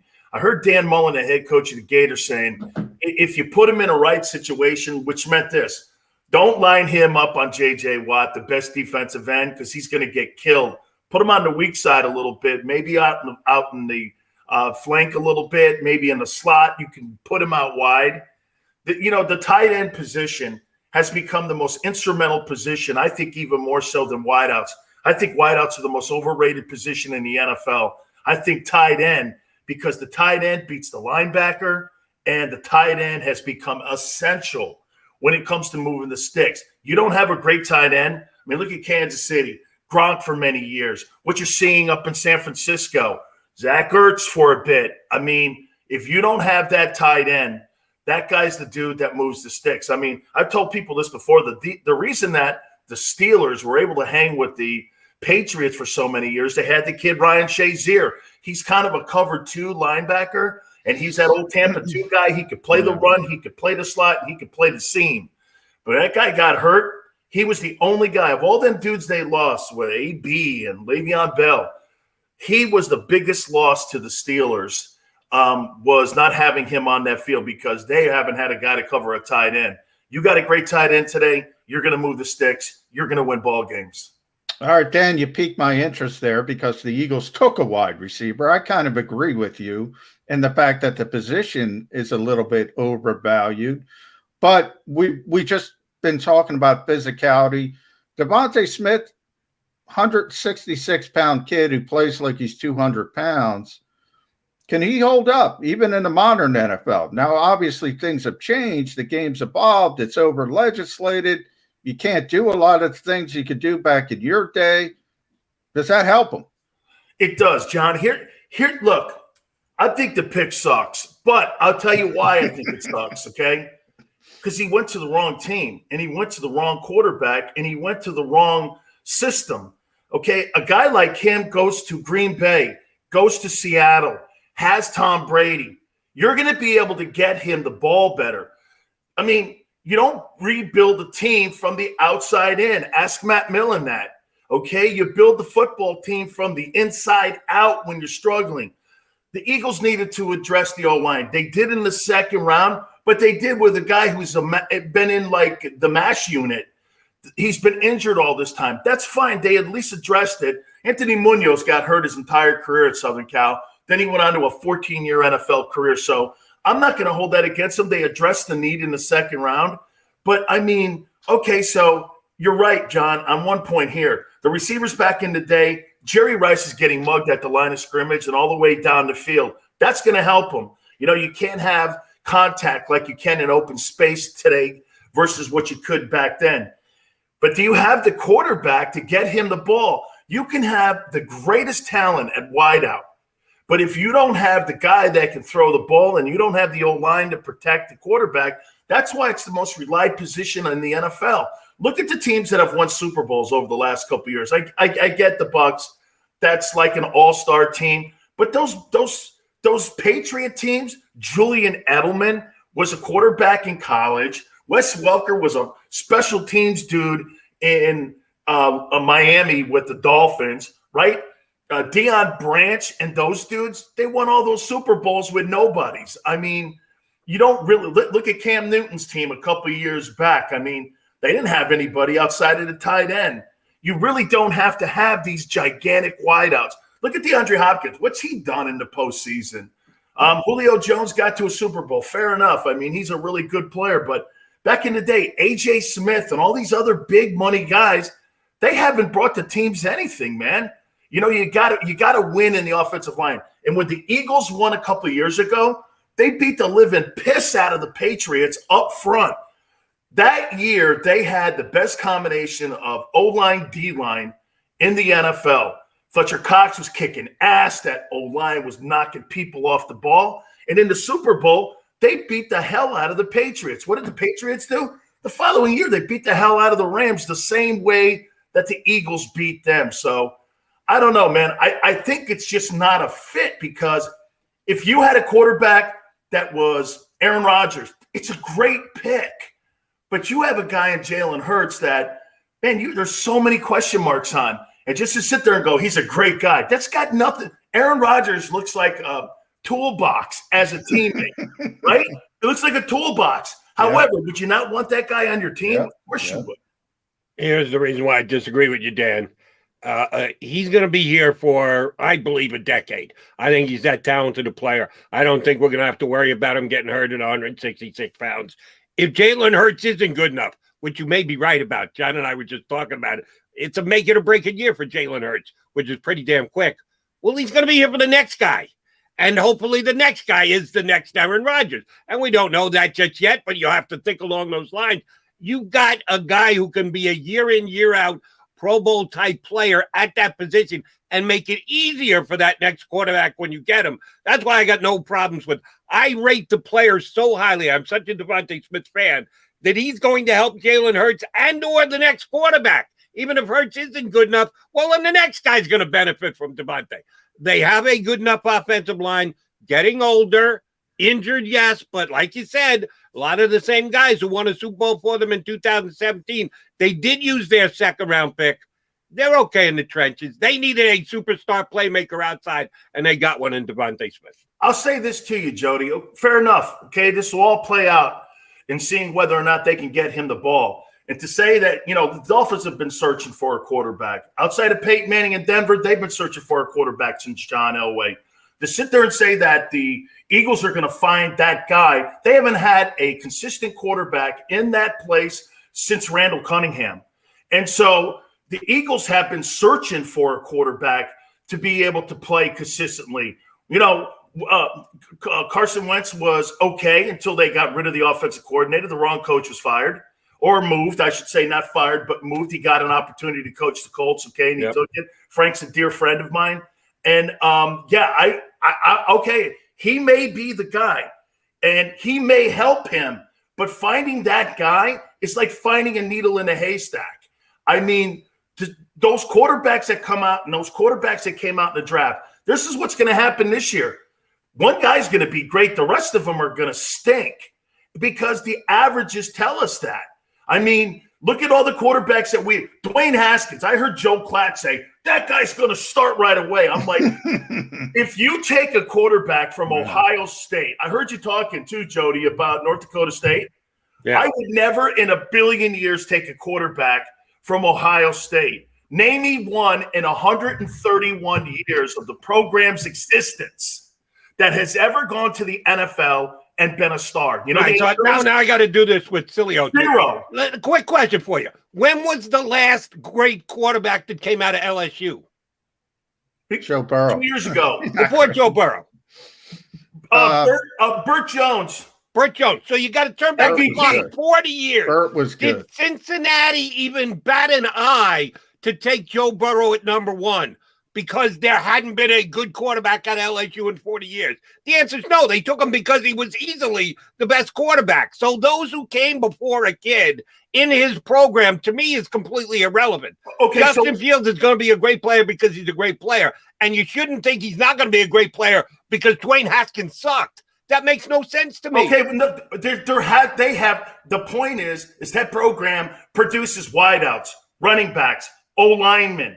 They produce every single one of those positions except that quarterback position. And you know what, too, Jody? Ohio State had the guy. They had the guy in the room, and when Ryan Day and Urban Meyer couldn't evaluate the guy, you know what they told Joe Burrow? Justin Fields and Dwayne Haskins is better than you. You're going to have to transfer. They couldn't even get it right in their own room, and the kid's from Ohio. They said you have to go somewhere else. So what does he do? He does have to go to LSU. Ed Ogeron takes the kid, and the kid wins the Heisman. He wins the national championship, and he's the number one pick. And Jody, they had the guy. And then they went like this. You're not good enough. How do I trust that evaluation when you're sitting there telling me that Justin Fields is going to be a star when they had the better guy in the room? I would argue, Jim, it's not about the evaluation of Brian Day or even Urban Meyer. It's about the evaluation of the Chicago Bears now, who actually drafted Justin Fields, because they're going to be the ones responsible for developing the kid. Hey, John, when are the Bears ever develop? Nobody. We got to go back to Sid Luckman. But I will say, and they just screwed up. Ryan Pace just screwed up with Mitch Trubisky. We all know that. But I do think people often in the draft, they say, okay, you hand the card in, that's the player you get. You got to develop the kid. You know, you mentioned, Randall Cunningham. Donovan McNabb was pretty good. He might yes, as well. Yes, sir. Yes, sir. But, borderline Canton guy, John. Yeah. Absolutely. But I always point to Donovan. I point to that draft. And what if Tim Couch got or Achilles Smith got with Andy Reid and Donovan didn't? How does that affect things? So, hey, man, when you go to a certain place, there is no question, John, where you go, where you get drafted. I was telling the story, guys. When I came out of Miami, I was a 3 technique. I got up the field like Jerome. We made plays. When I got to the Buccaneers, they asked me to play nose guard. I went, I never freaking played the position in my life. I don't know how to play nose guard. What do you mean? Hold the guy so, the linebacker makes plays? You got to know this about me and Jerome back in the day. If it was a TV game, we'd look at our linebacker and go, you better buckle up because we're running around blocks. We're making plays. It's a TV game. The girls are watching us right now. So, no. It is so important where you get drafted. But to what Jody said, here's what scouts – they notoriously do. Would a guy like me being a scout miss on Jerry Rice, being from Mississippi Valley State? Absolutely, I would miss on a guy. But I'm not missing on Andre Johnson. I'm not missing on the wide receivers that are the big ones like Julio Jones or any of those guys coming out of the big-time programs. What you're doing as a scout is you're trying to limit your failure in the draft. And to me, going down to the Premier League of college football, the Southeastern Conference, 65 guys got drafted this past weekend from that conference. I got a feeling I'm not going to be wrong. And the percentages of the guys that I draft are going to make it versus me going to Texas A&I. I know I miss Darryl Green. I miss Jerry Rice. John Randall, Texas A&I. John Randall. Yeah. That's right. I thought it was Darryl Green went there too. Yeah. So you never know is what I'm saying. John Randall, one of the guys I covered early in my career, Sells, the draft was 12 rounds. Yeah. 12 rounds. Nobody drafted him. Oof. He's in Canton. He's in Canton today. So, it can happen, but it's rare. Half the league is later round and undrafted guys. People don't realize that. Half the league is that because, like Coach Johnson said on the show last week, okay, you've got to have guys to be able to manage your salary cap. You can't have all billionaire guys on your roster. That's just not going to work, especially when you're dealing in a salary cap era now. You can't have all those big money guys. There's got to be balance in your cap. The teams that don't have the balance in their cap, you can always tell. There's always an outlier. You know what it is? Their special teams suck. Look at the Cowboys. The Cowboys spend on 3 dudes $40 million, $20 million, and $20 million. You're talking $100 million of the $185 million salary cap. You haven't even got to your O-line yet. Let's just say that's another $30 million. By the time you get off your offense, you're at over $110 million. How are you going to build that sieve of a defense when you have already 70% of your salary cap? That's why the Cowboys will suck this year again, because they didn't fill the holes. Filling holes with draft guys. Okay, watch this. If you ever see Bull Durham, okay, Meat, let's see if you could play first, okay, before we start saying, Micah Parsons, oh my God, this guy's going to be a trendsetter.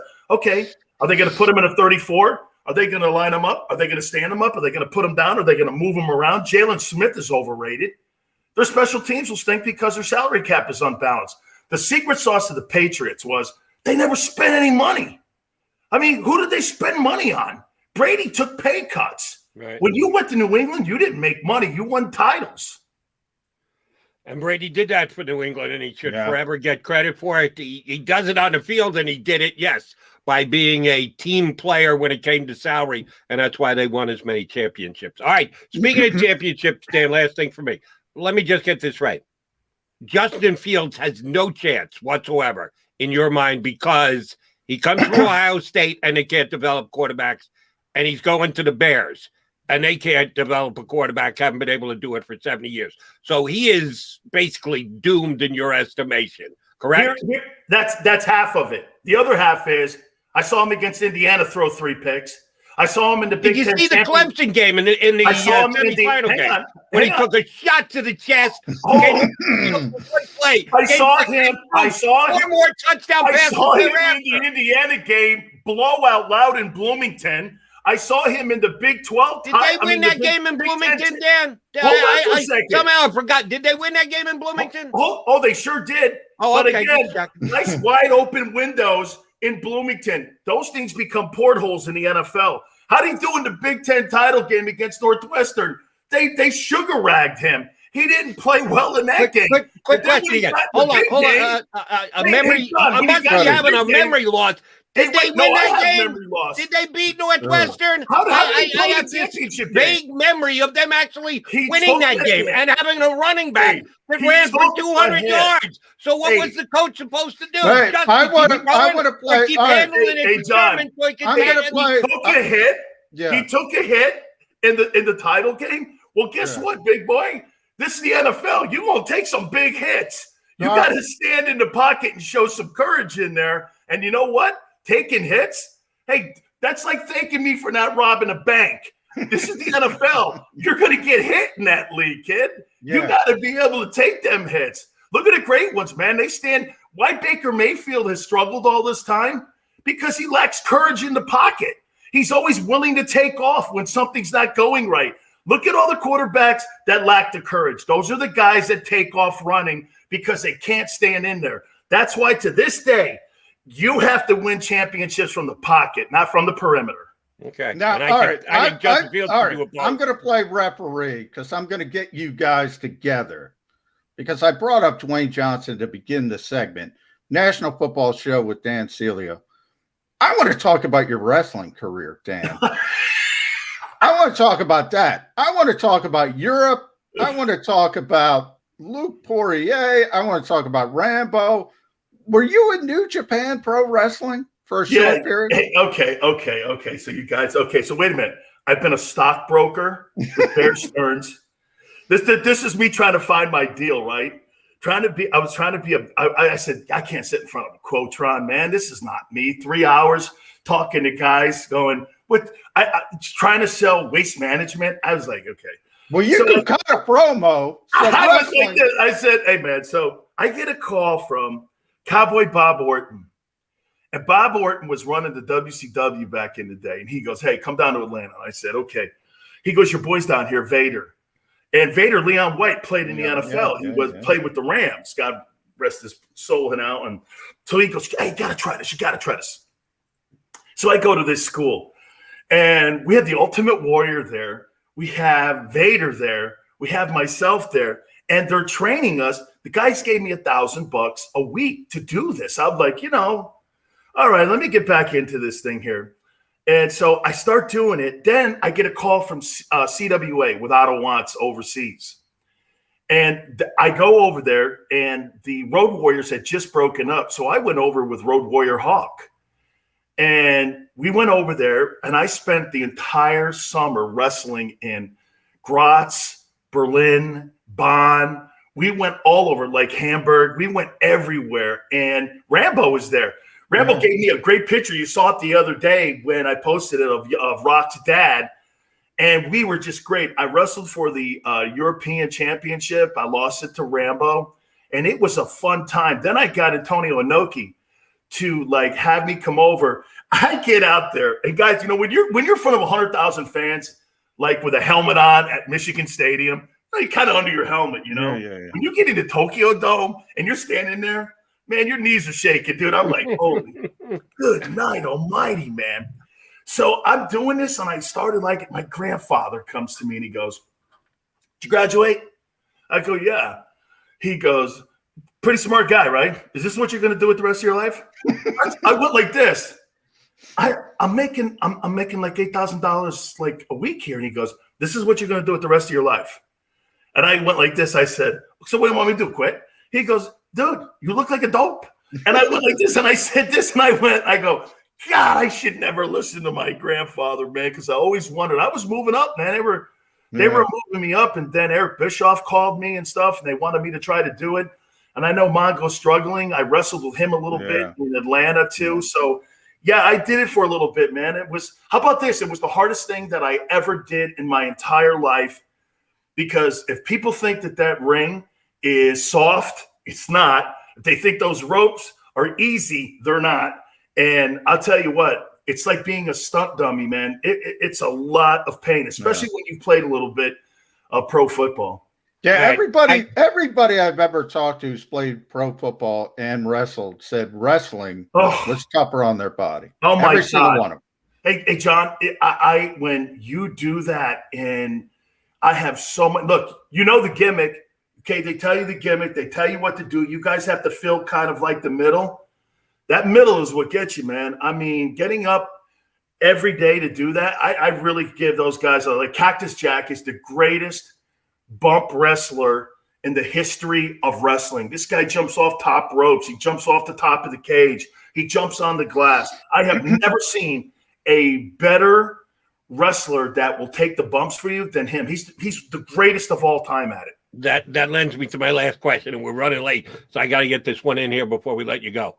Who's the biggest, for lack of a better word, a-hole, douche, who just didn't care that you were going to take the bump, that they didn't know how to pull and fade and do the right thing, get you over and make you look good? No, I'm just going to slam you. I don't care what you kind of pain that you endure. Who is the wrestler you had the worst time with after the fact and go, you know what you just did to me? Who just didn't do it right to make sure that you both walked out of the ring okay? This guy was hard on new dudes. And every single time that you wrestled him and you got into the ring with this guy, God, man, Ric Flair was so hard on the new dudes. Now, if you knew him, really, really worked with you, but he worked over the young dudes, man. He worked them over. Because you know why? We were always stiff. And as soon as you got hooked, as soon as you got on Rick, and he felt you being stiff with him because everybody was nervous. One, you're wrestling Ric Flair. Yeah. Okay. So to me, Jody, it was the fact that as soon as maybe I look at it more, Jody, he was trying to teach us a lesson that, that listen, if you're going in and you're going in hard like that on him, he's going to go back hard on you because he's 10 times more experienced. So if I had to say, he just, every time I wrestled him, man. How was the chop, Dan? How was the chop? How was the chop? How was taking the chop? Oh, he was great at it, man. You know what? After a while, I got in there with him. He started to be a little bit lighter on me with it, but it was fantastic. He's such a pro, but the young guys, he beat us up. Dan, we'll do a whole segment of wrestling with you. We're going to have you back on. You're talking to two wrestling idiots, two major fans here. So football will always be number one, but we're always going to bring up wrestling whenever we get you on again. What time does the new show air again? 4 to 6 Eastern time, each and every single day right here on JAKIB Media. And guys, I really appreciate it. John, I follow you. You know that. And Jody, I know, man. Hey, look, you go all the way back to New York, Philly, you guys go back and forth and you ping pong back and forth.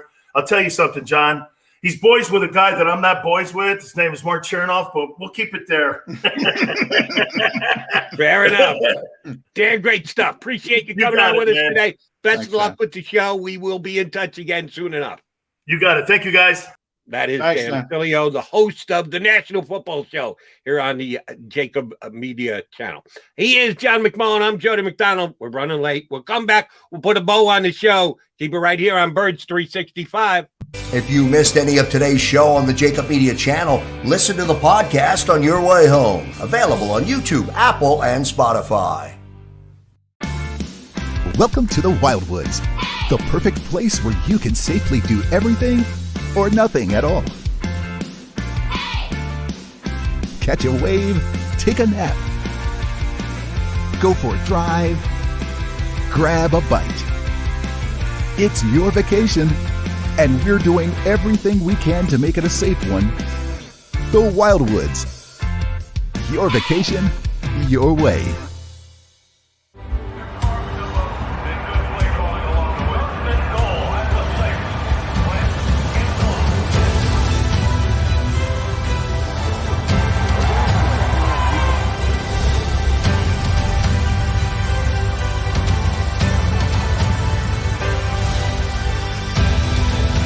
Field of life, First Trust Bank is there for you. Champions on 3.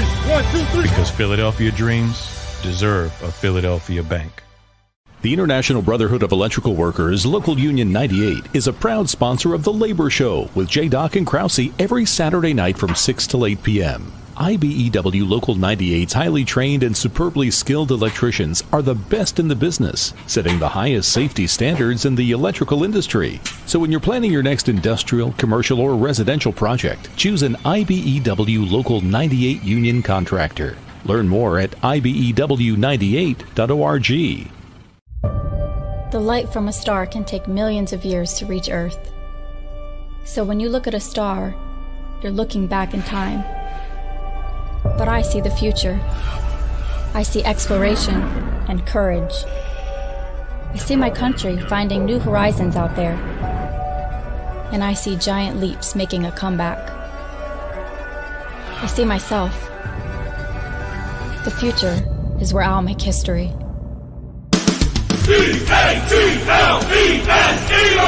Jody Mack, the legendary sports talker, joins forces with NFL insider John McMullen. Start your morning with Johnny Mack and Jody Mack across the JAKIB Media Network.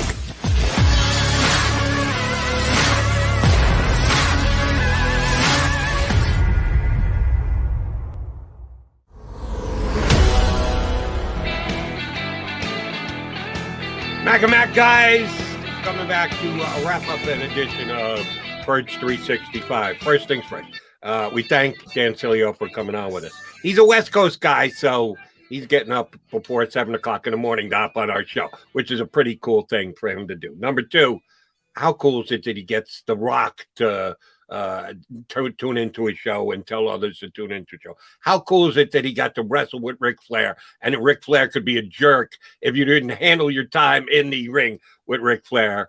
The Miami stories were great.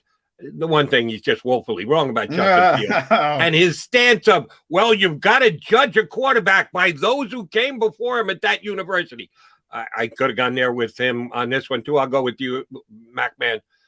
Give me the great Texas Tech quarterbacks prior to Patrick Mahomes. Yeah, I mean, first thing they tell you in scouting school, don't scout the helmet. Great players can come from everywhere. That's why I brought up John Randall from Texas A&I, Hall of Famer, didn't even get drafted in 12 rounds. It happens. It happens rarely. But, yeah, I mean, they come from all over. And it's not, it's not Justin Fields' fault that Dwayne Haskins didn't do a good job in Washington. I mean, it just is what it is. Exactly. Dan's a cool guy. Seems like a pretty smart guy. Great promo, too. But he's woefully wrong about you draft your quarterbacks or make your decisions on your quarterbacks by who played the position. By the way, that's why I'm not blaming North Dakota State on Trey Lance. And by the way, Carson Wentz was a hit, but we got to get out of here. That was a hit of a draft pick. Yeah, but the pain is still—it's still an open sore at this time. If you want to tell me 4, 5, 6 years from now, we'll have forgotten. We'll be able to longingly look back and go, "Hey, Carson Wentz draft pick. It ended badly, but overall, take a look at the offer. Yeah, after a while, you might be able to go there. Not now. You couldn't go there this draft. You just couldn't do that with him, in my opinion."